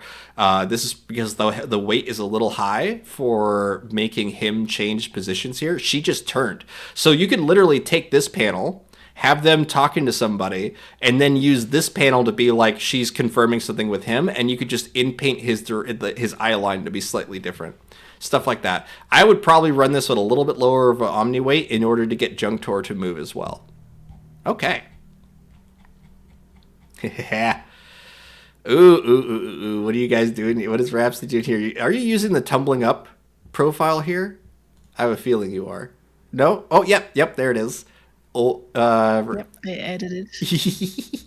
so, Tumbling Up is my webcomic series that features Sage and Michael. It's my most popular thing on the internet right now. It's a series that's set in 1995. It's set 30 years to the day. So you can find that profile either by copying it from these results here from Rhapsody, or I also have it shared on the Gnarly Studio server. You could see that it is, if I go to my mood boards here, Tumbling Up is literally just the comics. I've deleted a couple of pages because they are a little too much of one thing. Like there's an image of Destiny, who's Sage's mother, looking through the little peephole of the door. I got rid of that image because it's so drastically different than the rest of the comic. It is a wide angle shot, which would introduce all sorts of like Terry Gilliam style exaggerative cameras. So I got rid of that, and I immediately saw improvement from the comics by doing it. So this is after a lot of experimentation. You could find all of the working panels that I have here. So the way you share this, you can either use it as a prompt and copy the code, or you can copy the actual page. So I'm going to go up here and copy the URL for the midjourney.com/personalize here. And then I will paste it here for you guys as well. So here is the Tumbling Up Comics mood board. It is now inside of VC text for you guys. And that will let you force speech bubbles and a more comic layout into your results. Just include it on top of whatever profiles you're using, or you can use, or you could just use it as itself. But I will warn you that if you use that, it will force your characters into a 90s office space by default. So if you want to see like The Office, but with your OCs in a Franco-Belgian style, that's where you'll you could use that profile to do it. Okay, I need to take a sip or two here. Actually, Kinky, do you want to make announcements first, and then Rhapsody, you want to take over after that? I can, yes. Okay. Sure thing. Hey everybody, welcome to the Kinky Minute. I'm here to invite you guys this weekend to a little game that we play called Prompt Battles. We play it every weekend for 2 days, Saturday and Sunday. We do 10 minutes on the clock to create an image that somebody else asked for. So that's like the challenge. We go prompt by ourselves for 10 minutes, but we still talk and chat and have a great time in the VC. But you don't have to talk because you can just type in the chat like some people, like some Snoopies. And then once the 10 minutes is over, we take our images and we put them into something called a poll unit. And that poll unit is going to keep everything nice, anonymous, and fair, where everybody votes not knowing who anybody is and who voted for them. But we do get to know how many votes we got. It's real fun. Once you win, you get a free fast hour and you get to issue the next challenge. But even if you don't win, you can get a free fast hour or two just for participating. It's a great time. I hope you guys join us. It's I mean, like if you want to come, there's probably a time during this weekend that you can join us, or any weekend. Don't miss out. Don't miss out. It's a good time. You get to meet new people. You get to learn how to prompt new things. And I'm there doing my part to talk on the Midjourney event microphone. But I'm gonna let Victor and Rhapsody come back, and I hope you guys have a great rest of the show. Thank you so much, Kinky. And yes, please go to Prompt Battles. It's a great way to learn how to do things outside of the box. Basically, it breaks you out of your box of how to do things and see how other people accomplish similar goals. Great. I highly recommend everyone at least do one. And it goes on for a long time, so it's flexible to your schedule. Boop. Awesome. Exactly. Awesome. All right. Well, outside of just checking out what everyone else is doing here, I'm curious to see what you got going on, Rhapsody. All right, I'm going to take over the screen here for a minute. Do it. Let me just click this button here. Yeah, let me turn off. I am turning things off. Don't worry about it.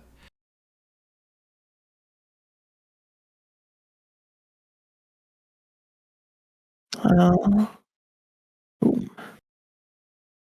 So now I'm here. Hi. So we talked the whole stream a lot about characters and using omnireference to reference some characters, but omnireference can do so much more. So if you want to join me for a little while and step away from all your amazing characters, let's do something different, right? We can, what I always wanted in like since forever, for a whole year now, is somewhat of a location consistency and doing things with locations, because my heart forever lies with environments. That's just a thing about me. I love environments. I love creating like these settings where stories can happen, where characters live, where there is history and so on. And usually for that you need a way to like move the camera or let an event happen at a certain place or city or something. So I want to show you what omnireference is capable in that regard. So I'm seeing Collect is prompting already a super nice location. Something important about referencing with OREF and locations is having something that the OREF can attach to. So I went ahead and I just prompted like a few things right here, like an amazing wizard tower with violet glowing runes, for example, in a fantasy city, or this gigantic fantasy city here, or even a town square, marketplace with gnomes, elves, and a gigantic eagle statue in the center. And we are able to reference these things. I personally like this a lot. This looks very interesting to me. So I'm just gonna copy this image here for a moment, and I'm going back to the room, and I'm going to drop this in here and move it to the omnireference. And now we want something different. We want to see a market stand where all the weapons are displayed. A lizard trader is offering his wares. So we start about this, do an aspect ratio of 16:9. Maybe also reinforce the style here for a second. Let's say anime style, just a general thing. So now we have this omnireference in here. We have a description of the scene we want. Now we just need to reference also the thing that the omniref should grab onto. And so I'm writing in the background, there is a house with a gigantic golden eagle statue on top. And I'm just gonna prompt this, and we're gonna have a look what this is giving us. Now, when it comes to locations and other things, everything changes. Like with characters, we said earlier, go above 400 and it enters the wonky zone. With locations and stuff, you might need to push it straight up a little bit from the beginning.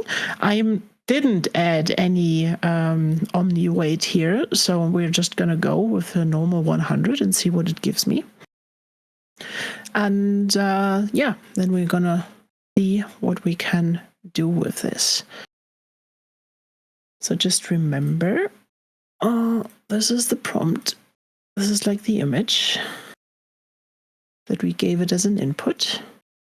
And yeah, I don't have the super turbo that Victor is enjoying.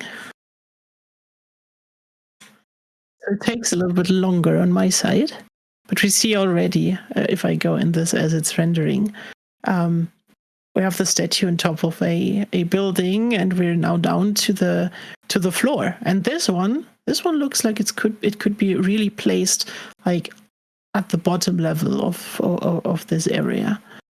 So let's have a look. Come on, you can do it. This is gonna take a bit. So maybe let's talk about the other things while this is rendering. I also prepared some wizard towers. I'm just going to use this, for example, because this is really nice and recognizable. If I just copy this image, and I'm just going to start putting this in here, and copy this, and maybe also copy my mood board here, version 7, 16 by 9. I'm going to copy all of this in the bar, move this to the Omni reference, and then I say the sun is rising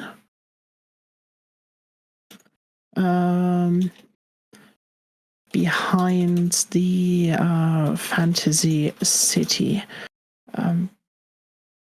Drone footage from above. There is a lush forest surrounding the city and a mountain not far away. I'm just giving it a general description here. And now we have a look at these. I mean, look at this. This image alone could be placed, could be on this area. It's not the exact same thing, right? It's not because we didn't up the OREF weight on this one, but the general gist, or this one, this is really, really close. The general gist is there. So if we compare this, there's this eagle here. There's another statue actually down here that I didn't describe now, so I didn't really latch onto it, but we have some resemblance in this area here. So now I'm going to just take this, and we're going to take the OW up to 1,000, and let's see what's happening here. What do we have here? Collect is posting an aerial photo of a village, and we have people with swords now coming in. And where's my wizard tower? Here's my wizard tower. And we can already see that we are getting somewhat the same wizard tower, even with the same housing. But from a totally different perspective. So we took this one wizard tower and placed it either somewhere else or in a city in a wider context around everything, with a wider context around it. And that's just super amazing. I love that, because that allows us to get an introductory shot to an environment, and then also prompt for different locations within the city, while also seeing this gigantic landmark hovering in the background. And that just glues everything together when you do something like this. And that's 92% here. And the other one is at 65. It's really slow today. There is a few, 80, 98. Yeah, just look at this. Like, it's not perfect. It's not perfect. You get wonky stuff sometimes, and you need to re-roll it here and there. But this, yeah, shared landmarks.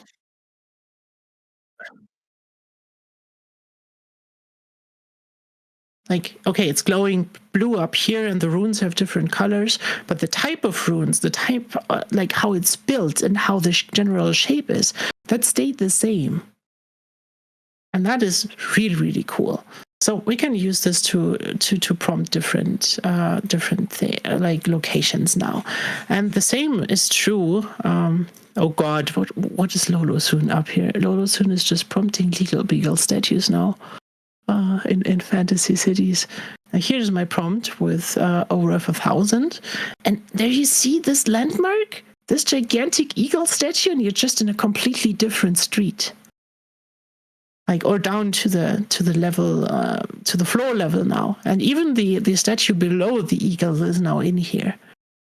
And if we stabilize the style here and use that in continuous shots on and on and on, we have a really nice connection between things. We can even go in and say in the background behind the gigantic open window, there's a house with a statue on top, and now we're just going inside the alchemist workshop.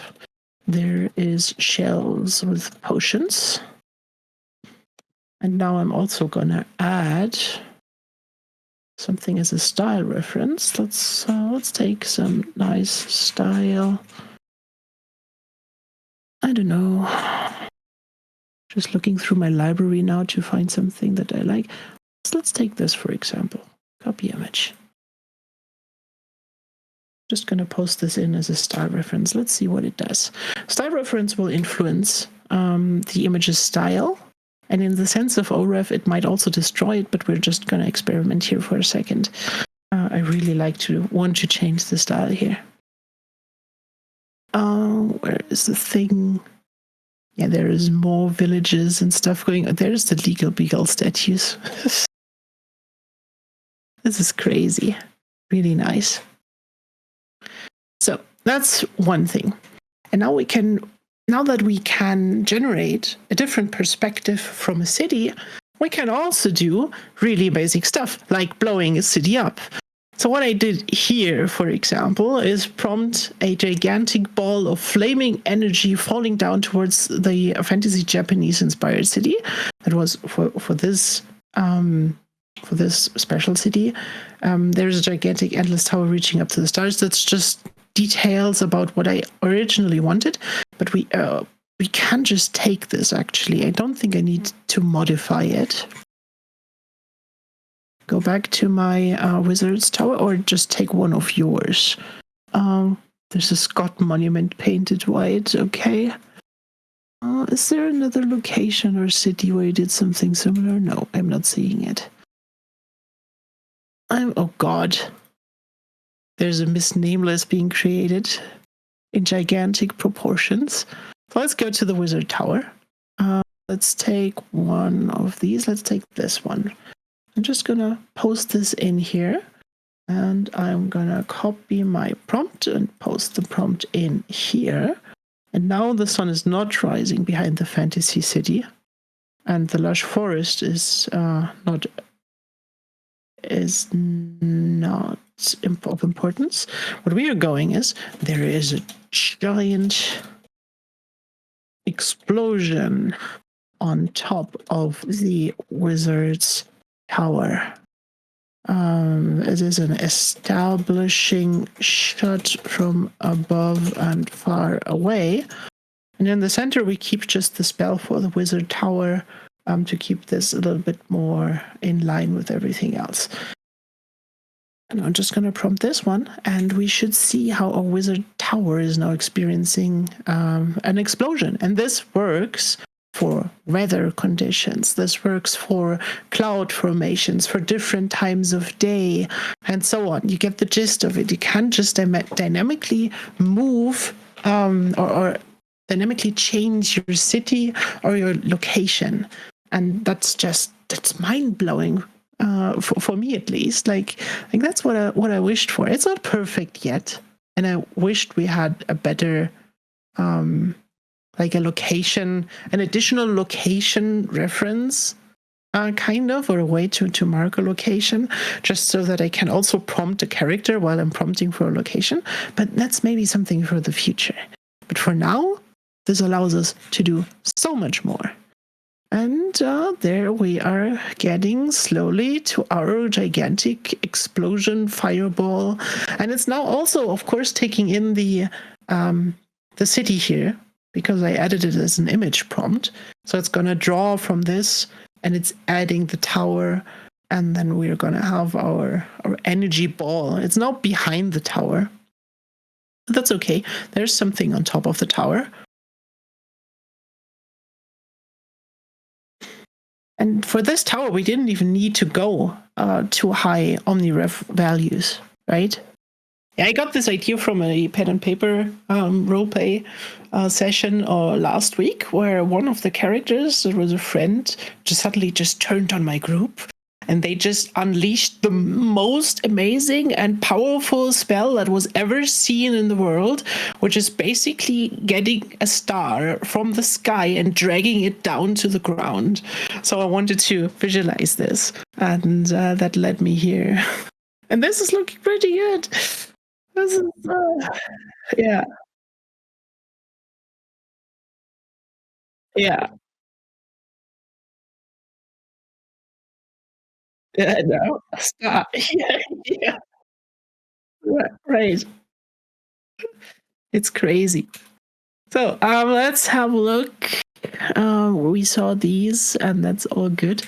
Now, oh god, is this a Blobby statue? Are you prompting fantasy cities with Blobby now? Yes, I troll for you is prompting Blobby here. With my style reference and the city. And it's definitely taking a lot from the image reference here. And not applying so much style. That's also something that I noticed. Where's my style reference image? I prompted one with the style reference, right? Your images. Go to the bottom. Oh yeah, this one.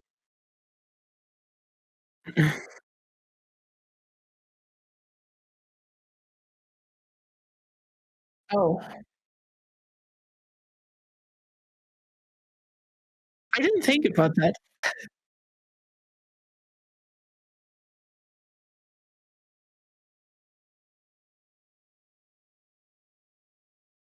Oh yeah, yeah, yeah. Here's the potions. I mean, it's an interesting. That's an interesting effect.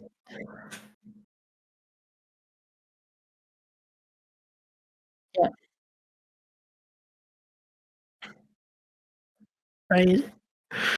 So, so that's for this, and then there is a different thing we can do. If I just go into my files here and I search for moonlight, I should find a prompt that I prompted a long, long time ago, which is a weapon, for example, like this one.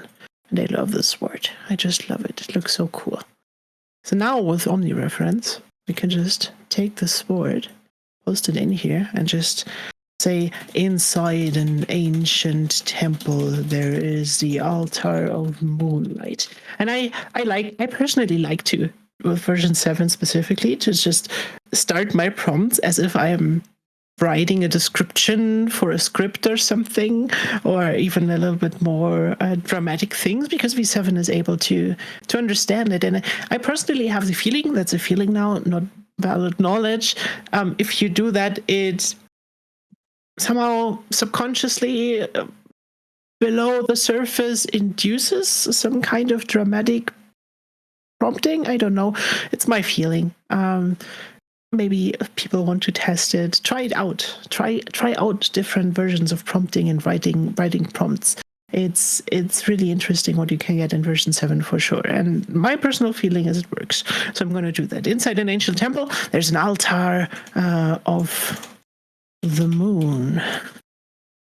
On top lays the moonlight sword chained to it. And we're gonna go. It is a dimly lit room at night. Candles at the wall and the stars on the ceiling are clearly visible. Now I'm gonna also search for a nice moonlight shot, something. I should have a few somewhere.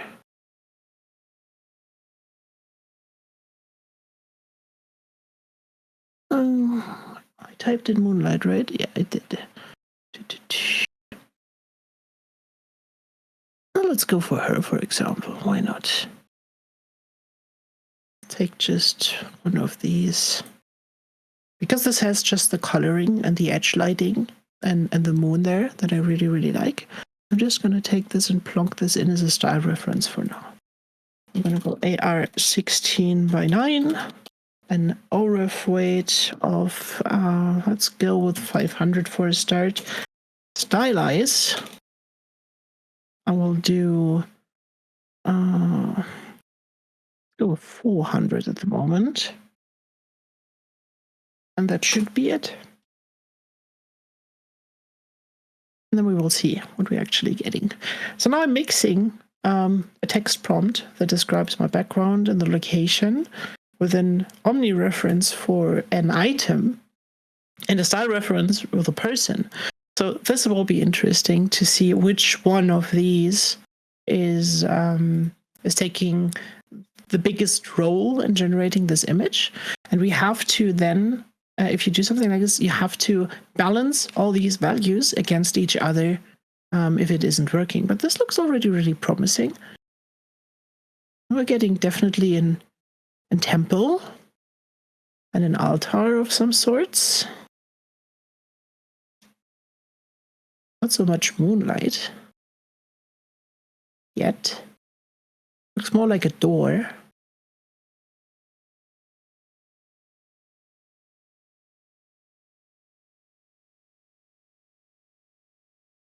We will see.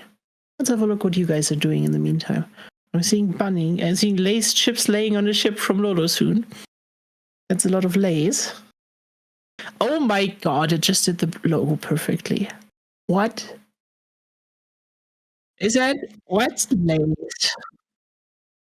This is not sponsored, but let's have here. That's the logo. And this is what it did.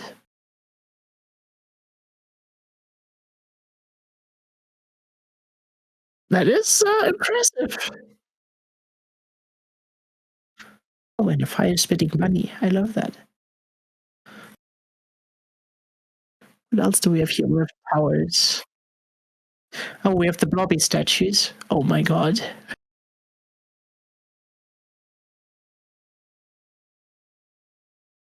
Oh, this is good with the troops. And we have an over-the-shoulder thing. I imagine him just turning around, staring at you while you walk along the path here. Like you just want to go by, and you have this centered in the town square blobby standing in this pool and just staring at you like a sentry cam that is following you. Yeah, yeah,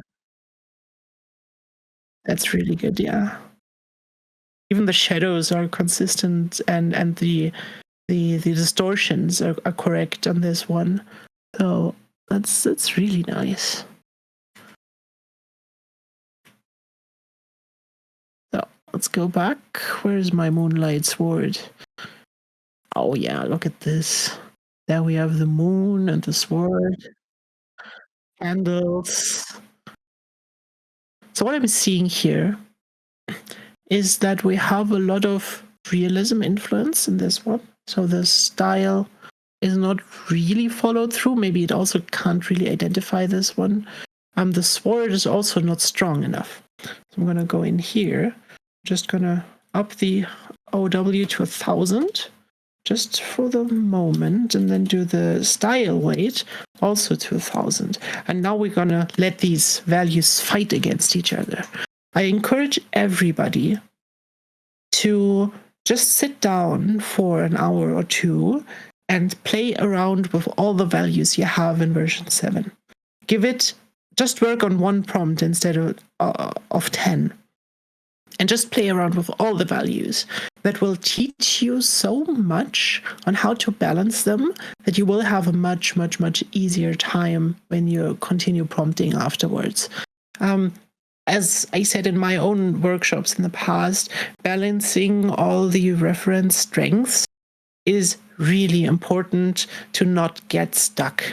And I sense that we are maybe getting stuck a little bit here.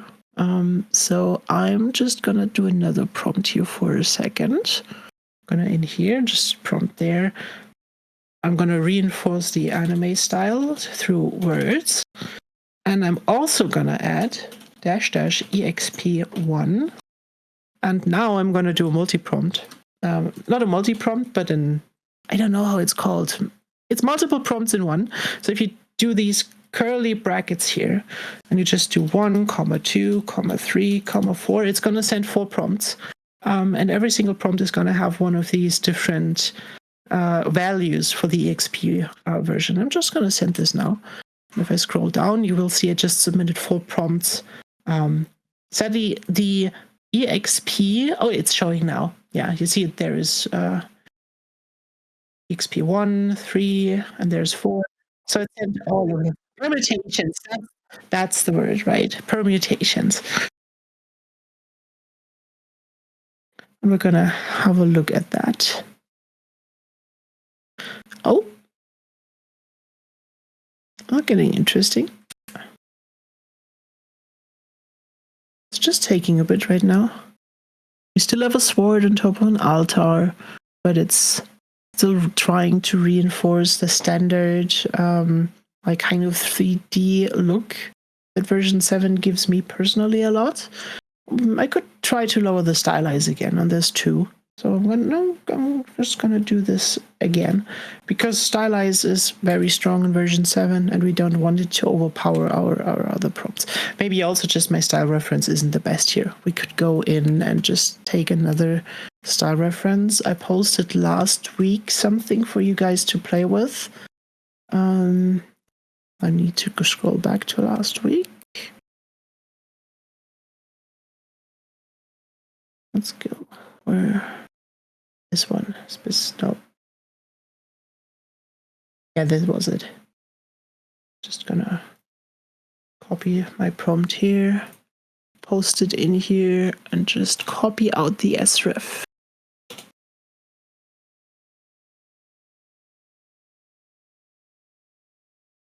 What did you post? I want to see this. Oh, wow. Let me open this.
I didn't listen.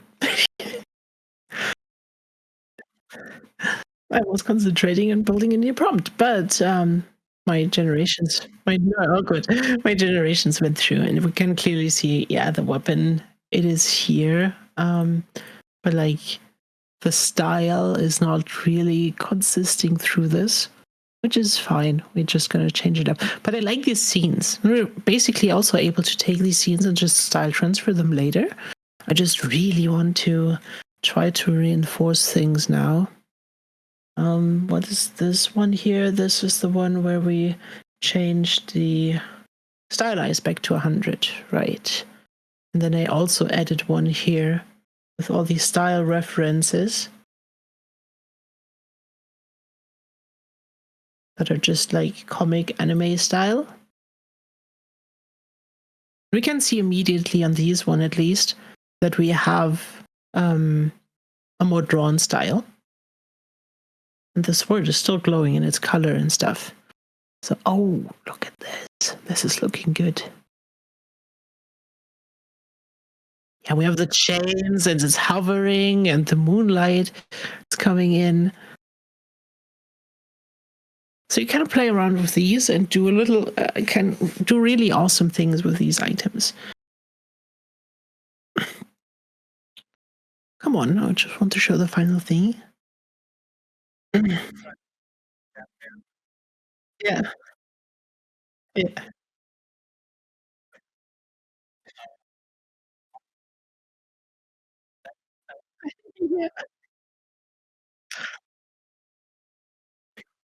Right. Yeah. It's amazing. Can I get paid for this ad I draw for you? I think you could actually, like, I don't know. Or you get sued by Lay's for prompting their logo. I don't know. Difficult.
Hi. Yeah, and I'm Ref, and I'm Rhapsody. I'm a former app creative and teaching people in all kinds of multimedia things for 15 years now. And I'm supporting Victor in everything we do around Gnarly Studios. And I don't know, I don't have an official title, but I'm kind of just caring for the community and trying to get everybody the things and the knowledge they need to pursue whatever goal you have. So that's why I'm here. And we also found. Thank you.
All right.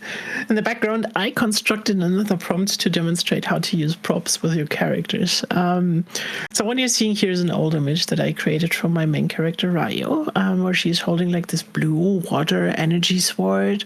Her wings are visible. The clothing is not exactly correct, but that all doesn't matter. I'm using this as an image prompt to inform Midjourney about pose and colors and the character in general.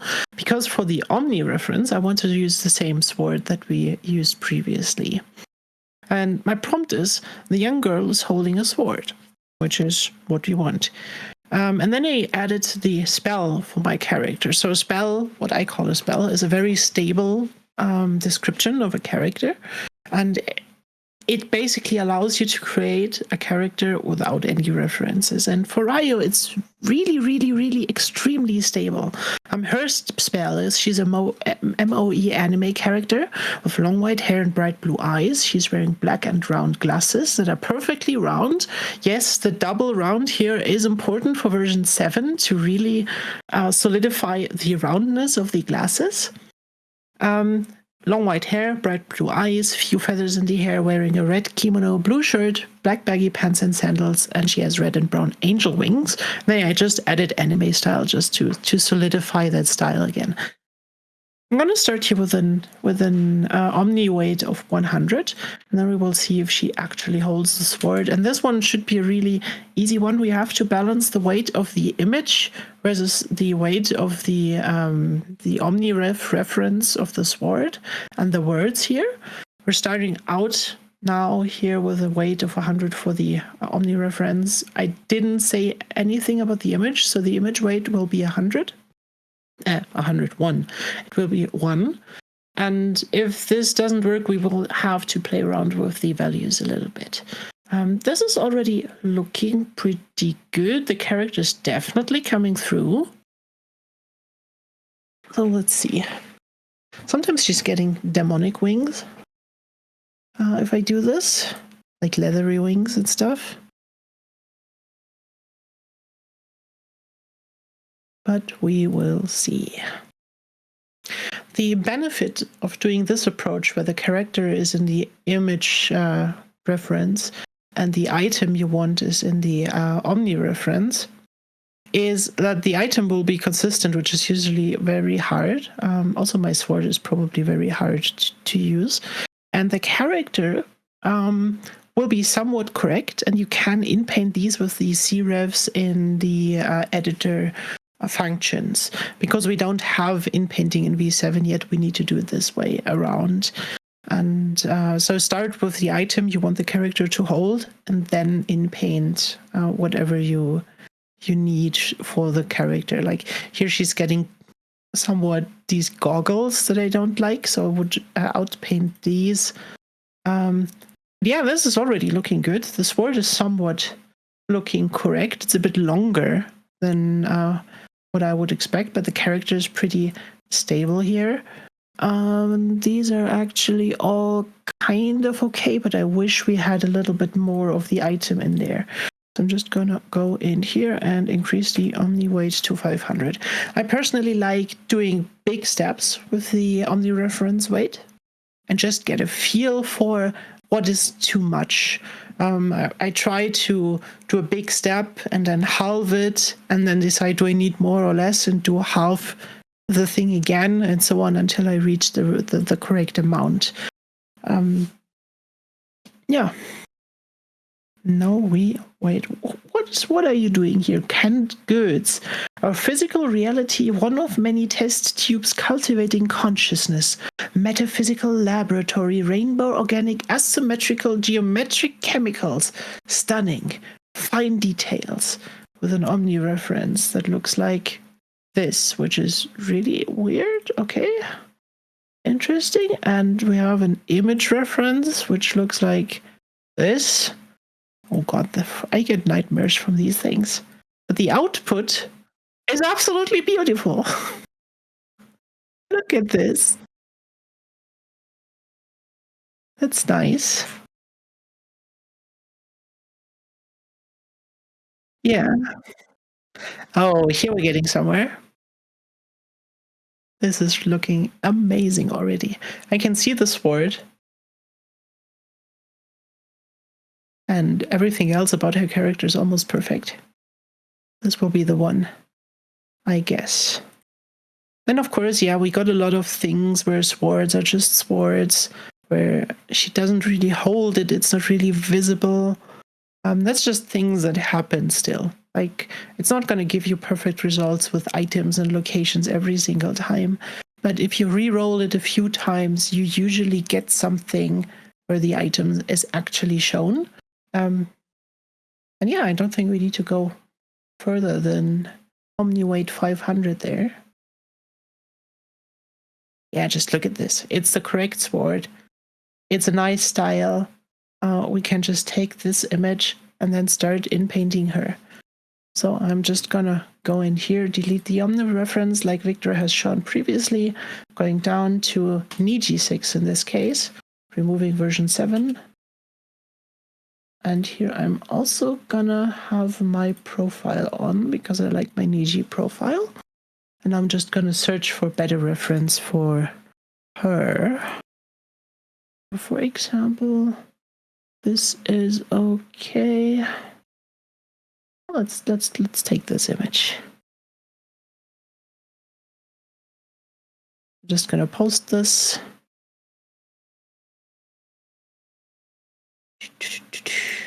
Put it into the character reference, and then we can just fix her hair, maybe try to get her feathers.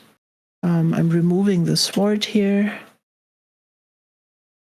Just also gonna take out the white from the wings because that's not supposed to be there. The wings should be brown and red.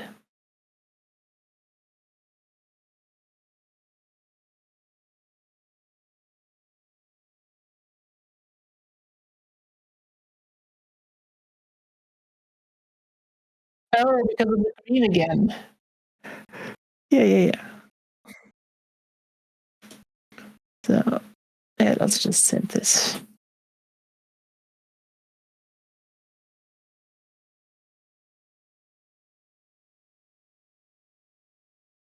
We can do other things. So if you create these items, do we have items in our character portal by now? We have some. We have the book. I know that.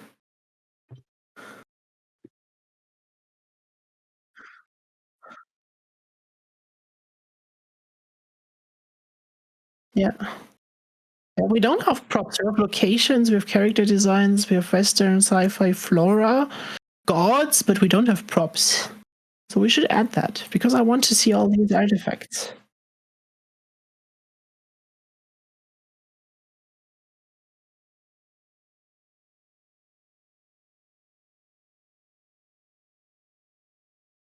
Nice. This is a good one. Just gotta go in here and just try to reinforce the feathers on her head with some different, with this image, for example. Should be less than 10. Is this bigger than 10 megabyte? Wow. Copy address. Oh, now it's working. Just gonna prompt this in here.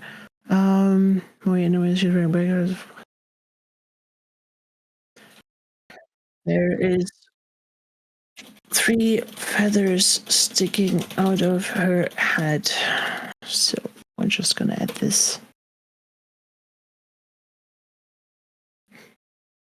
But you see how powerful this is. Like, we can transfer this word to different scenes and solidify these items on the characters now with omnireference.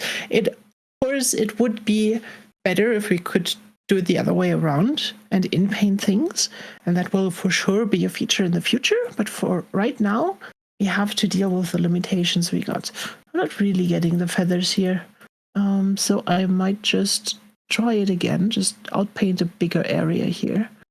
And just, yeah, either that. I'm just gonna try to remove everything else from the prompt for now. And if that doesn't work, then I will put an image prompt on there.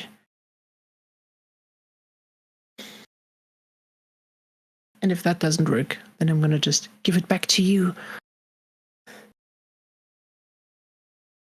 Yeah, sometimes we get stuck like this. It's just, yeah.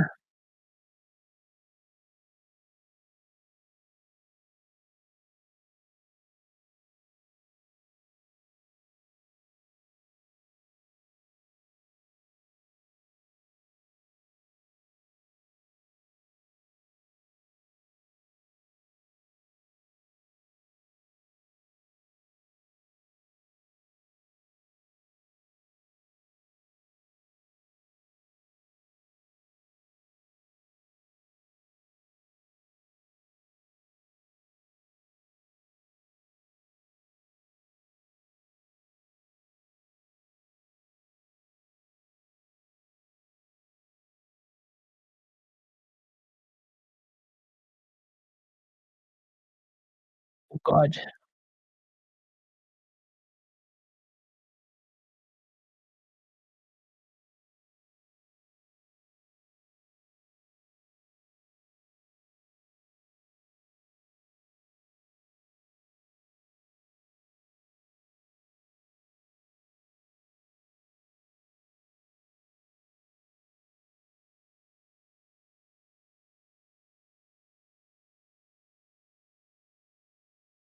Yeah. Yeah. But what is also, yeah, something that's also happening here is that the character reference is really zoomed in on her face, right? I really wanted to emphasize this area here. But now it's taking the aspect ratio and the ratio between negative space and her head and trying to superimpose this on the area I selected. So that's not good. I need to take the full image. It's not going to work otherwise. And I can't copy it, but I can just enter it via link. So I'm just going to use this as an image reference, as a character reference for now again, because I now selected a bigger area. And as a last resort, I will also just add it as an image reference. It's also a different style and stuff. So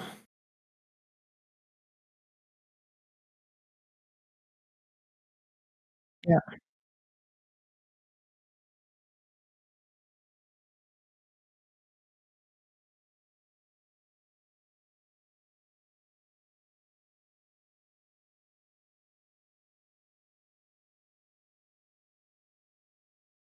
Yeah.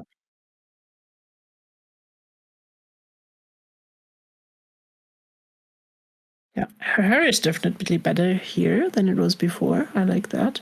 So I'm just gonna continue outpainting this here. But I'm not getting the feathers. So I might just extend the area here a little bit. See what I'm getting then. And we'll see.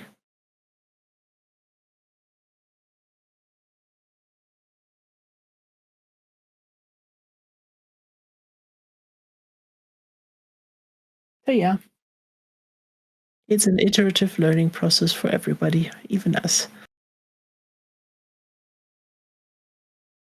Yeah, it is. But I just got an idea. Yes, yes, I got an idea. I know what we're doing. I know exactly what I'm going to do.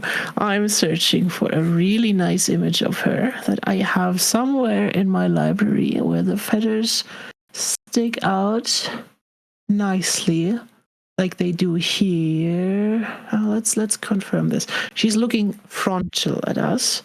So I'm just gonna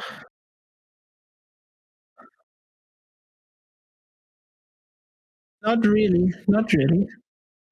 I have something completely different. This is perfect. This is perfect. I'm gonna copy this image. I'm gonna go in here and add a layer. So we have layers in the editor now. I can just add a layer. Oh no. Yes. I'm just gonna add this image as layer on here. And I'm just gonna erase like 99% of this. Basically just gonna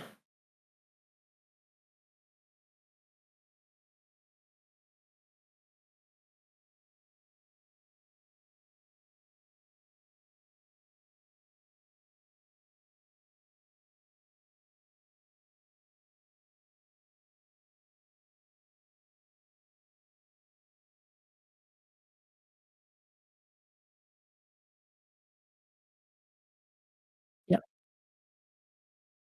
So I'm just gonna take away everything that I think I don't need here. So now we have these feathers in here, and I can just this to be somewhat on the right thing. I'm sad that we don't have rotation yet, but at least we have rescale. And this should be fine enough. So I'm just gonna put this in here and prompt it.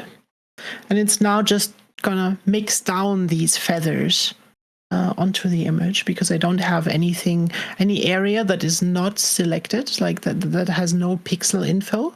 All of the image is filled, so it's just gotta merge the both layers together, which is fine because because now I can go in here and I can just take a brush and restore, erase like everything around this feather. And this should, with a little bit of luck, understand that I want more.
Yeah.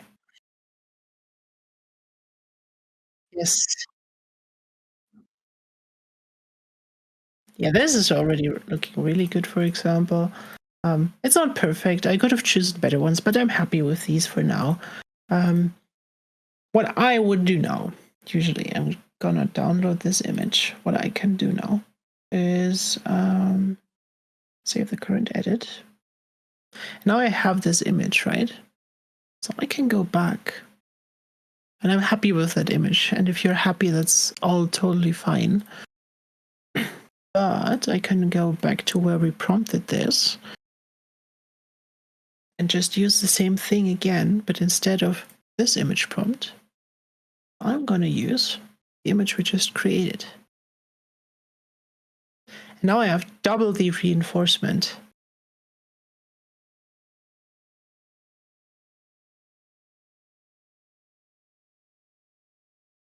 Ooh, that's a really good version. Collect. MOE anime illustration of a young girl with long white hair with a few feathers in the hair, bright blue eyes, and red and brown angel wings, wearing black, blah. Yeah, okay, all the stuff. And he just did Style Raw. Style Raw is also a really powerful tool in version 7. Every tool is powerful in version 7. It's over 5,000, guys. Every tool is over 5,000. Yeah, and mixing and matching these is your way to win.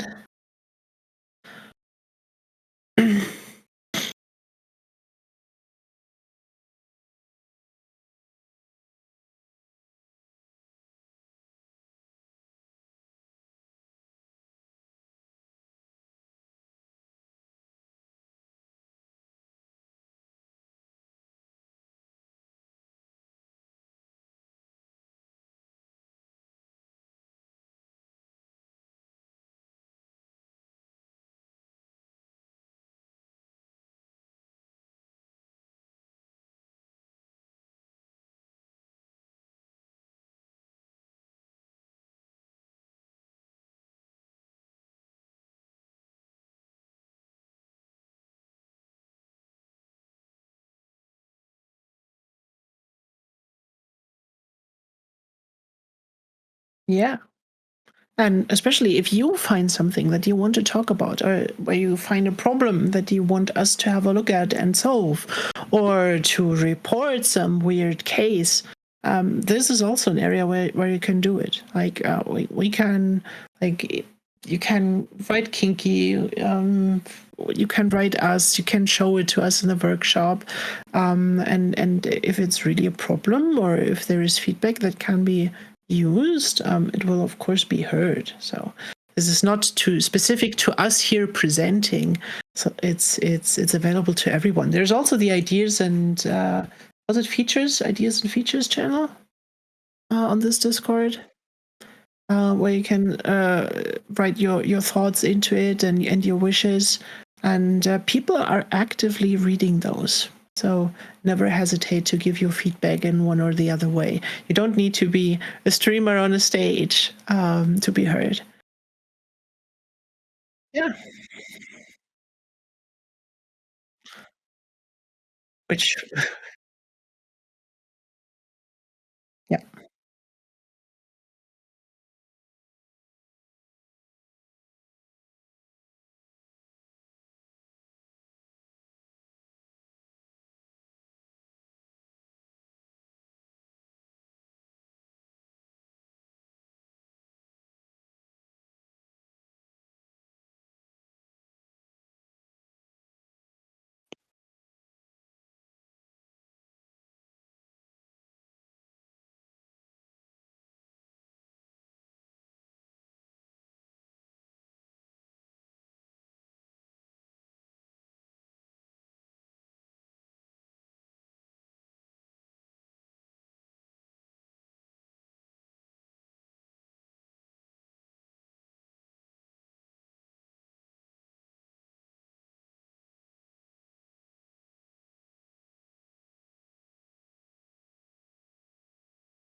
just looking through these that Collect has made, there are a lot of very amazing ones in there. And that's just the power of re-rolling. I didn't want to do that right now. I would re-roll like 4 or 5 times until I find a version that works really, really well. But yeah, same.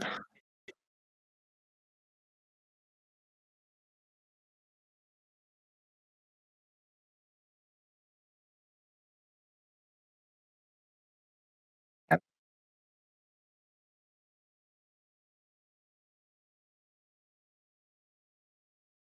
exactly. Yeah, but that's my tips and tricks for Omni reference outside of characters today. I hope it was a little bit helpful and insightful.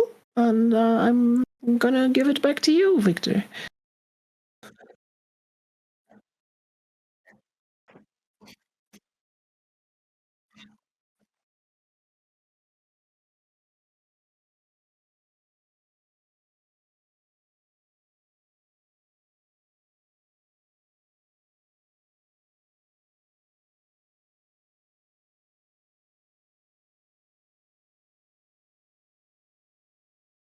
And what I'm going to do now is, yeah, okay, I got everything turned back on here. We can see all the cool stuff that you guys have been doing inside of the room that we've provided for the OREF release party.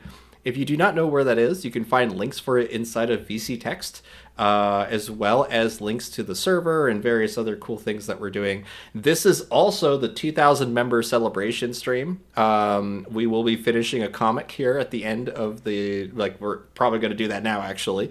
We're going to finish up our Fungal Mancer Brekkie meetup.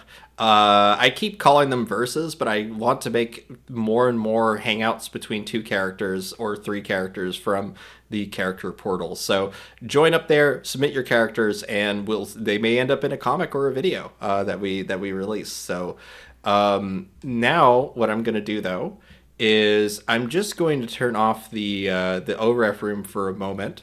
And I last left off on explaining the Fungal Mancer comic that I made was how to put characters using in-painting into a result. So if we look here, the last thing we did was switch to version 6. From version 7 to version 6.1, and then I can now have access to character referencing. But if I run this as it is, it's going to give me an error, and it's because it's trying to apply the omni weight. It's just a bug, guys. So what we can do to fix that is by manually writing -CW100, and that's the same as like the default value for character weight. And this will then let us put a character in here. And in fact, I'm going to put a new character in here.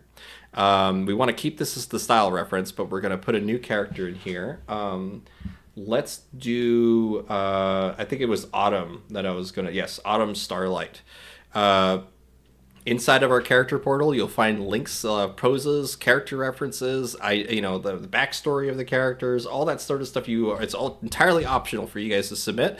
But this one is from Tanner. If you are looking for a specific kind of character, you can filter based on the type of character. So I actually have to move this bar a little bit down for you guys to see this. There you go. You could see that there is a sci-fi and fantasy, but if you click on the all drop down, you'll find every... there is prop. It's under weapon, item, and prop. Right here, Rhapsody. It was there. So I'll delete this one a little later. Didn't see that. If we now filter, say, like, let's do a villain, right? We have all our villains here that you guys are welcome to use.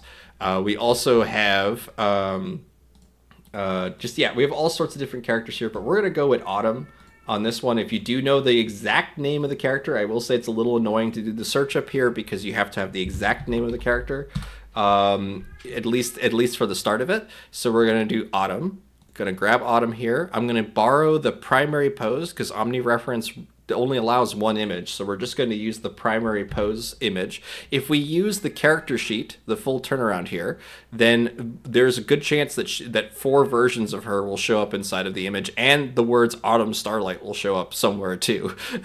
So instead, we will just use the primary pose. And now we will switch on over to the Midjourney instance we have here. And I will now paste Autumn into there and shift her over to character reference here. This should give us, now remember, we're using version 6.1 to do this, so we do not have the ability to just instantly generate the back or side of this character. We may want to, instead of using a face front version of her, use a profile shot of her. So right now the character reference for version 6.1 really relies on you having a full turnaround of the character to direct your character properly. OmniReference does not have this limitation, so we're still waiting on in-painting to come for OmniReferencing. But because we're wanting a character to approach a Fungal Mancer here, let's actually grab from the character portal the profile version of Autumn here. So I just have to copy one of these links and check them out. 1, 2, 3, poop. Let's see. Yep, there we go. We have a profile of the character with this link here. So let's go ahead and use this one instead. We'll paste that into there. Shift this over to character reference. Get rid of our face front here. We could combine them, but let's go ahead and just do the profile here. And then we're going to say that this is a witch we'll call her an orange witch. An orange witch with a black hat. But a black witch hat. Okay? And the character weight set to 100, we might want to drop that to something like 80 in order for it to merge a little better into the art style that we have. But the style reference is already going to do a lot of that anyway. So that's my trick is I drop the character weight about 20 points in order to merge our art styles a bit more cleanly. But now what I'm going to do is I'm just going to hit submit on this. And another kind of quirk that you guys will notice, unless you're using RAW, you will oftentimes get some framing or blurring or fraying on the edge of your image. In order to get rid of the making a second panel or anything like that in the image, just roughen up the edges like this. Just give it a little bit of room to allow for it to blend over, because there might be a very subtle border on your image that you don't even see. So also my cat, who is 21 years old, is screaming at the door. So I'm going to hit submit on this, and then I'm going to give her a little bit of food. I'll be right back. Sorry. It's the only way to get her quiet. I'll be right back.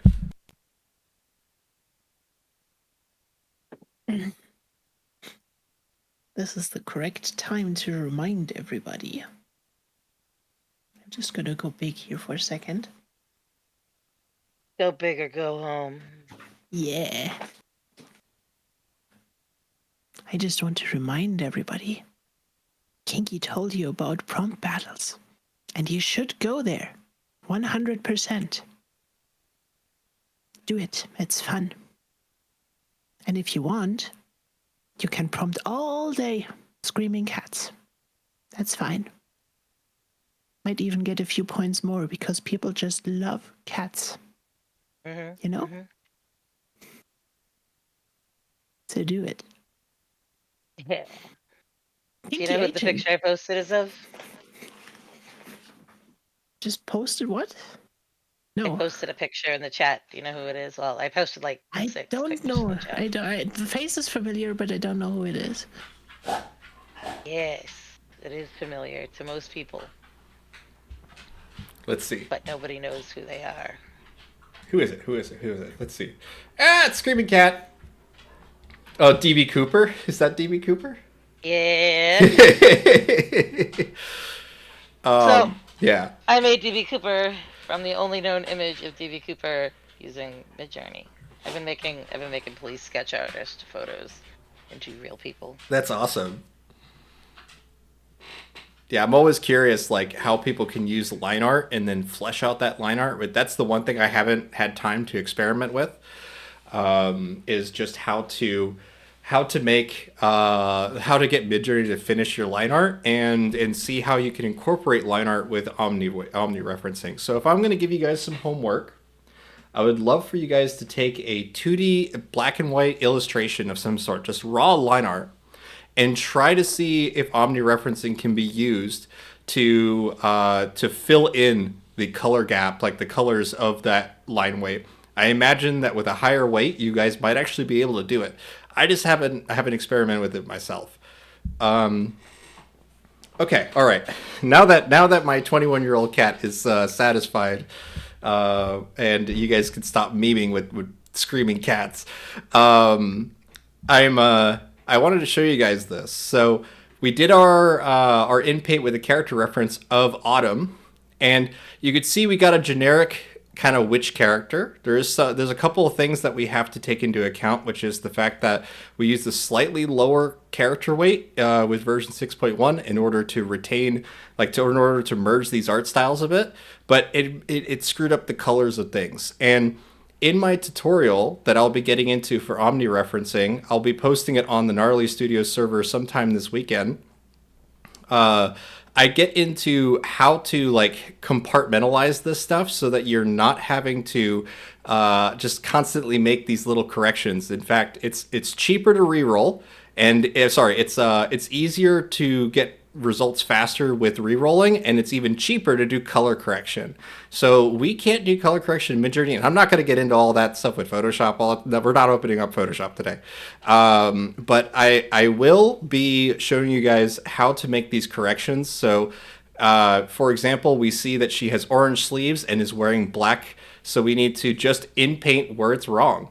Let's try to do this. Let's just get all the orange that's here, and then we will describe her as orange sleeve witch, an orange sleeve with a black witch hat. Let's say that she is wearing orange long sleeves.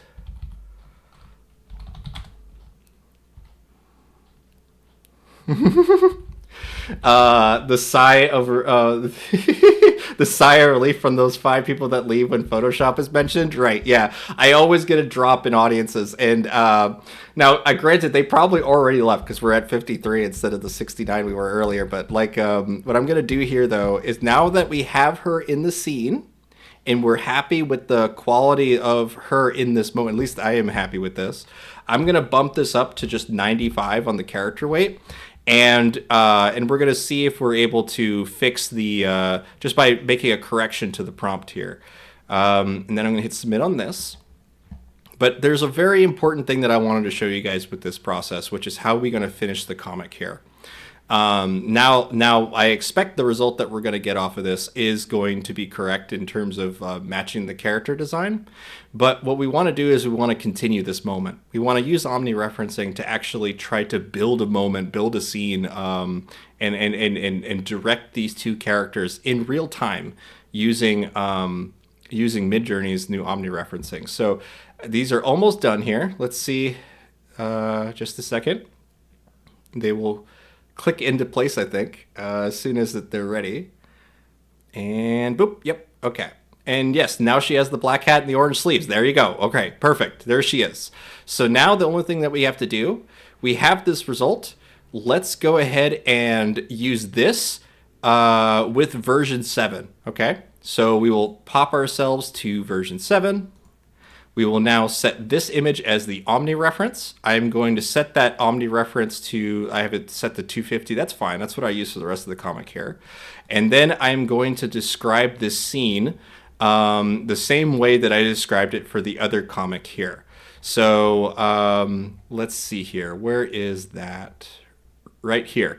So I said, I changed the prompt from describing the character as we had earlier to a 2-shot profile view of a girl in a frog poncho slowly approaching the giant sloth. So obviously we got to get rid of frog poncho, and we'll say that she is a witch, just a witch, slowly approaches the giant sloth. And I have a style reference that I need to make sure that is also attached, which is the very first image of the story that we're telling, just to set the environment and the style of the world to always be the same with the results. We want to make sure that that style reference is in there. So with these 2 combined, we should be able to now just hit send on this, and then take a look at the results that we get. I'm not using any profiles. I'm not using any mood boards. I am relying entirely on style referencing to hold the world together. Depending on the world that you're building, you may or may not. Basically, your mileage may vary when it comes to that. Because if you're doing like complex world architecture and stuff, it can get a little bit messy with this. I find it works really well with version 6.1 to use mood boards for that, like to establish an aesthetic.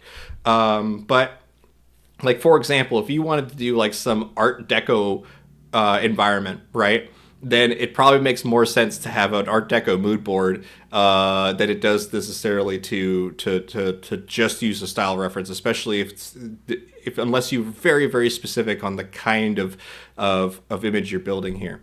But let's take a look at what we got here. It's at 55% or so, and you can see what it's doing. It is applying a lot of the context of what we asked for, but it's also missing some elements here, turning Fungi Mancer into a bear at points, so we may need to reinforce the sloth even more. The redundancy element of version 7 is super important. So if something's showing up and it's repetitive, you're seeing in all the results, you either gotta lower some values or you're going to be redundant. Like we have to describe the mushrooms on the back of the sloth, that kind of thing. So we're almost done here. OREF does take a little bit more compute to kind of figure things out. So let's just let it finish here. And we should be able to then continue this moment with basically this is now panel, technically panel 3, but we can call it panel 1 for this little interaction between Autumn and Fungi Mancer. And now this is panel 2. So we now have the scene flipped, and if you can actually see Fungi Mancer's paws and claws showing up through here. This is awesome. This is a great shot here. All of it's being represented. We could always slightly in-paint faces, but you notice that his pose is largely the same. And I took advantage of that for the comic because I wanted Fungi Mancer to basically be basking in the sun. And so you can see that out of these results that we got, he's a bear in this one. He's a bear again, but he's also in the background here. Then we'd actually preserve the mushrooms on his back with this one. So if we want to take this, we really want to see what extremes happen when we change the omni-reference weight of this. So if I go back to the prompt here, or I hit use, okay, let's switch the omni-reference lower. Let's go for something like 125, so half the value that we had before. And if I do that, it'll not change anything if I switch this bar. I was wondering why nothing was changing for me, and it was because I already have OmniWeight written up here. Eventually this will change that stuff, but for now we just write it up here. So I'm going to go 125 and then hit submit on this. Oh, what's happening here? Oh, I hit 225, my bad. So we're going to hit 125. Whoop. There you go. And the reason I'm doing this is because I want to show you guys that the lower the weight is of this scene, the less it's going to be strict about copying what's in your Omni reference. So right now we have 2 Fungal Mancer kind of looking characters where the Fungal Mancer character is hanging out in the background. The lower the weight is for this, the less likely that's going to happen, but it's also going to hallucinate more things. So what I'm going to recommend from here is we go for hold on a second here. We're going to take a look at the results here, and then we got to keep writing, because the lower your Omni reference is, the more you have to write to compensate for what's either missing or changing in the shot. So if I wanted, say, Fungal Mancer to smack Autumn, right, to give a big swipe of the paw in order at her, I would probably need to go for a lower weight and really overly describe what's happening to her and in the environment. Like she slams to the ground and mushrooms jump in the air or whatever, or mushrooms are blown in the air, that kind of thing. But it is one of those things where I tend to experiment with doing little changes first and then see how far I can get just off of changing one parameter, which in this case is OmniWeight. So let's see, we're at 80% now. We're almost done. You could see what it's doing though. It's going to be doing some really cool stuff for what we want it, but it's preserving Fungal Mancer throughout all this. So I think we could just add more direction to this and it will do a pretty solid job. So let's see, we're almost done here.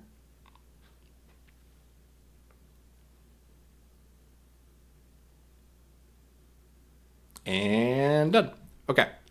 So you could see here, we got a little bit of a bend in the face here. We got, again, that duplication's happening here. But this is super exciting because it's like we can now in-paint direction for her if we wanted to be slightly different than we had before. But let's actually try to get omni-referencing to do it for us. So let's use on here.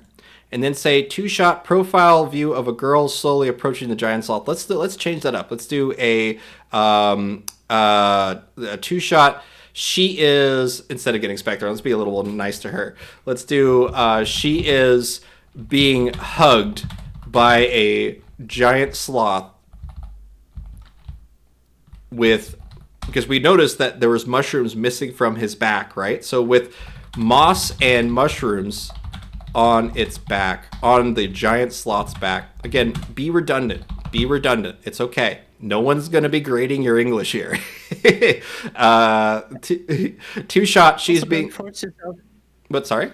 Also, don't force yourself to put everything into one sentence. It's often more advantageous to just make 2 sentences out of it and reference the sloth again with a description. Yeah, I can see that. Yeah, it's I got a D minus, and now it's an A. Yes. Snoopy's right about that one. So let's take a look at what we got just by slightly changing the prompt. I am going to also take Rhapsody's suggestion of making these just 2 sentences. Moss and mushrooms are on the giant sloth's back. Oh my god, they're actually hugging. This is so exciting, guys. I don't think you understand how exciting it is to have character interaction based on word prompts alone. It is so hard to get characters to do everything from, hand-to-hand combat to just having a loving moment with each other. You could easily get characters to kiss just by prompting them next to each other, but this is insane. This is insane. Like, come on. Like, look, they're sitting next to each other, just having a great time. Like, come on, guys. This is for me. Okay, I cannot get over this. That's just the next panel. This is just the next panel. This is the next moment. Like, this is mind blowing for me. And look, he's coming in for the hug, and you have to just in-paint little corrections and things like that. It is so much more easier to do things than it was before. The fact that we could get characters to interact like this is just so huge. And like, you could even do this. Look, watch this. Like, and this is, by the way, this is the where we overemphasized, or we were a bit redundant about the mushrooms on the back, right? It is putting more emphasis on the mushrooms. We can see that all the 4 results are giving us these like a little more mushrooms, just more mushrooms in there. But if we now say that she is a 2-shot of she is riding. I didn't even get into this today because I told Rhapsody that if OREF comes out, we're all gonna make mounts for each other. But I think we're gonna save that for the next stream. Where we are all going to be writing really cool stuff from Skeletal Dragons. We have one rule for next week when we do the OREFs. We do another OREF strip. We have one rule. Just what? Wait for next week. Okay, fine. I'll wait for next week. All right, I'll wait for next week. Fine. It's a secret. If you want to know more, you need to join our server. Yeah, there you go. There you go. Yes, exactly. But look at this with the hugging. It is just, but I think because of the emphasis on mushrooms, right? We get a little less direction happening with the hug, right? So it's just, yeah. This is just insane. I love this. But now we get to say that she is riding a giant sloth with mushrooms on the giant. Oh yeah, let's get rid of some of that redundancy here.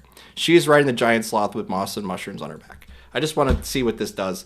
Again, everything comes down to the weight that you set the Omni reference to. You can do just about anything you want now. I mean, it's kind of funny that like Omni is being used specifically because this is kind of like God mode. You turned on God mode for Midjourney. We've always been stuck in constraints of like, here's one image, here's another image, and just kind of make them stand next to each other. And we'll in-paint we'll have all sorts of workflows to get characters to do things with each other.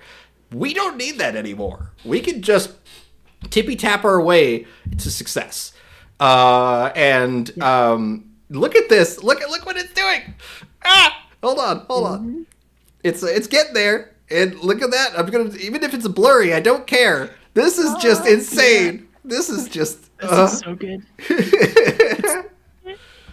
Now, granted, we cannot really control the style at the moment because the styles are still worked on.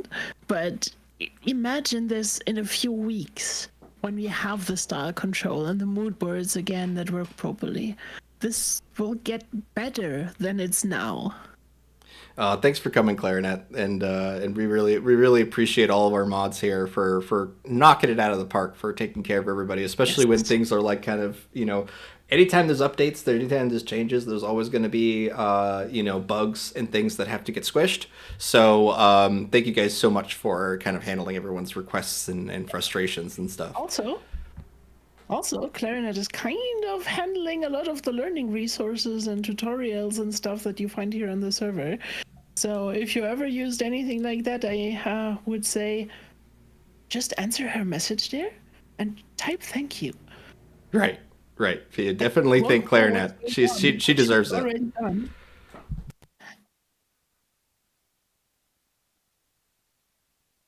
So at this point, I'm just gonna start. Yeah, you get it going. But look at this. Oh my god. Like just being able to take two characters that are not interacting with each other at all and just be like, "Yep, this is what I want. This is exactly what I want." It just getting it represented like this is just mind blowing to me, guys. And even though I wanted to basically put the punchline for the comic here, I think rather than spoiling that, join our server and you'll get a ping whenever we release the comic. We'll probably release it on Reddit just to get some attention to it, but I am so excited to see our fantasy world come to life now with omni-referencing. So and we have so many we got locations, we got characters, we got items. It's yeah, if you go to, I'm going to put a website for you guys inside of text chat here, which is comic.spellbroke.com. This is the first series that we are producing for the. Let's see here. How am I gonna pop this open here? I have to turn on something here. OREF room. There we go. And we'll also zoom through all the OREF stuff here too. But OREF room. Where is that now? Hold on a second. Sorry, guys. There it is. Okay. So inside of here, I wanted to show you guys that if you go to spellbroke.com, you'll find our first teaser comic as well as the workflow for version 6.1. Almost everything written here is specialized towards making it with mood boards and whatnot, but you could do so much of this stuff just by typing now at omni-referencing. So check out the series here. This is just a little teaser of it, but we will add the omni-reference tutorial to this website as well. So I am so excited to see our fantasy world come to life now. And eventually we'll make a full 30-minute series out of it, like a pilot. That's my goal, is to make a pilot that I can show off to my old industry people and be like, haha, look what we're doing now. Yeah, we're doing this. Yeah, it's going to be so much fun. So definitely check that out, guys. Join the Gnarly Studios server, and we have everything going up on YouTube here, probably before the weekend's over. But otherwise, we have the show after the show, and that'll let you guys hop on stage here. Let's take a quick look at what is left inside the room here. Oh my god, you guys are having VO Ride Junk Tour. Oh my god. Hold on a second. This is almost done here. We also have comics being posted here from Reveille. Oh my god, we really should just show this stuff off really quick. So let's do that. Boop. But that's not what I wanted to show. Just a second. Let me go find that. There it is. We have a comic here from Reveille. Oh my god. Look at this. Look at this. All the butterflies flying around. Okay, what does it say here, though? It better be safe for work. But you rang? Yo-hoo! I know you're here. Fine, I'll go. But I won't come next time you call. Oh my god. And it's consistent. It's totally believable what's going on here. This is just amazing. Great job, Reveille. Yeah, this is look at Theo writing Junk Tour. This is so good. It's so good. Can't get enough of this. It's just too much fun to see what you guys are doing. But this is a hint. This is a hint at what we're doing next week. So okay, that's it for us today, guys. Thank you so much for joining the Omni-Reference big party here today, and we also are just so excited to see 2,000 people now all in one place making stories together, making comics, making videos, doing whatever we want to do. Please join it, and I will leave it at that. I mean, look at all this cool stuff. We'll be sure to share the actual stories here too, so that you guys can check it out. So awesome. Oh no, I need to change this. You need to get there you go. Show after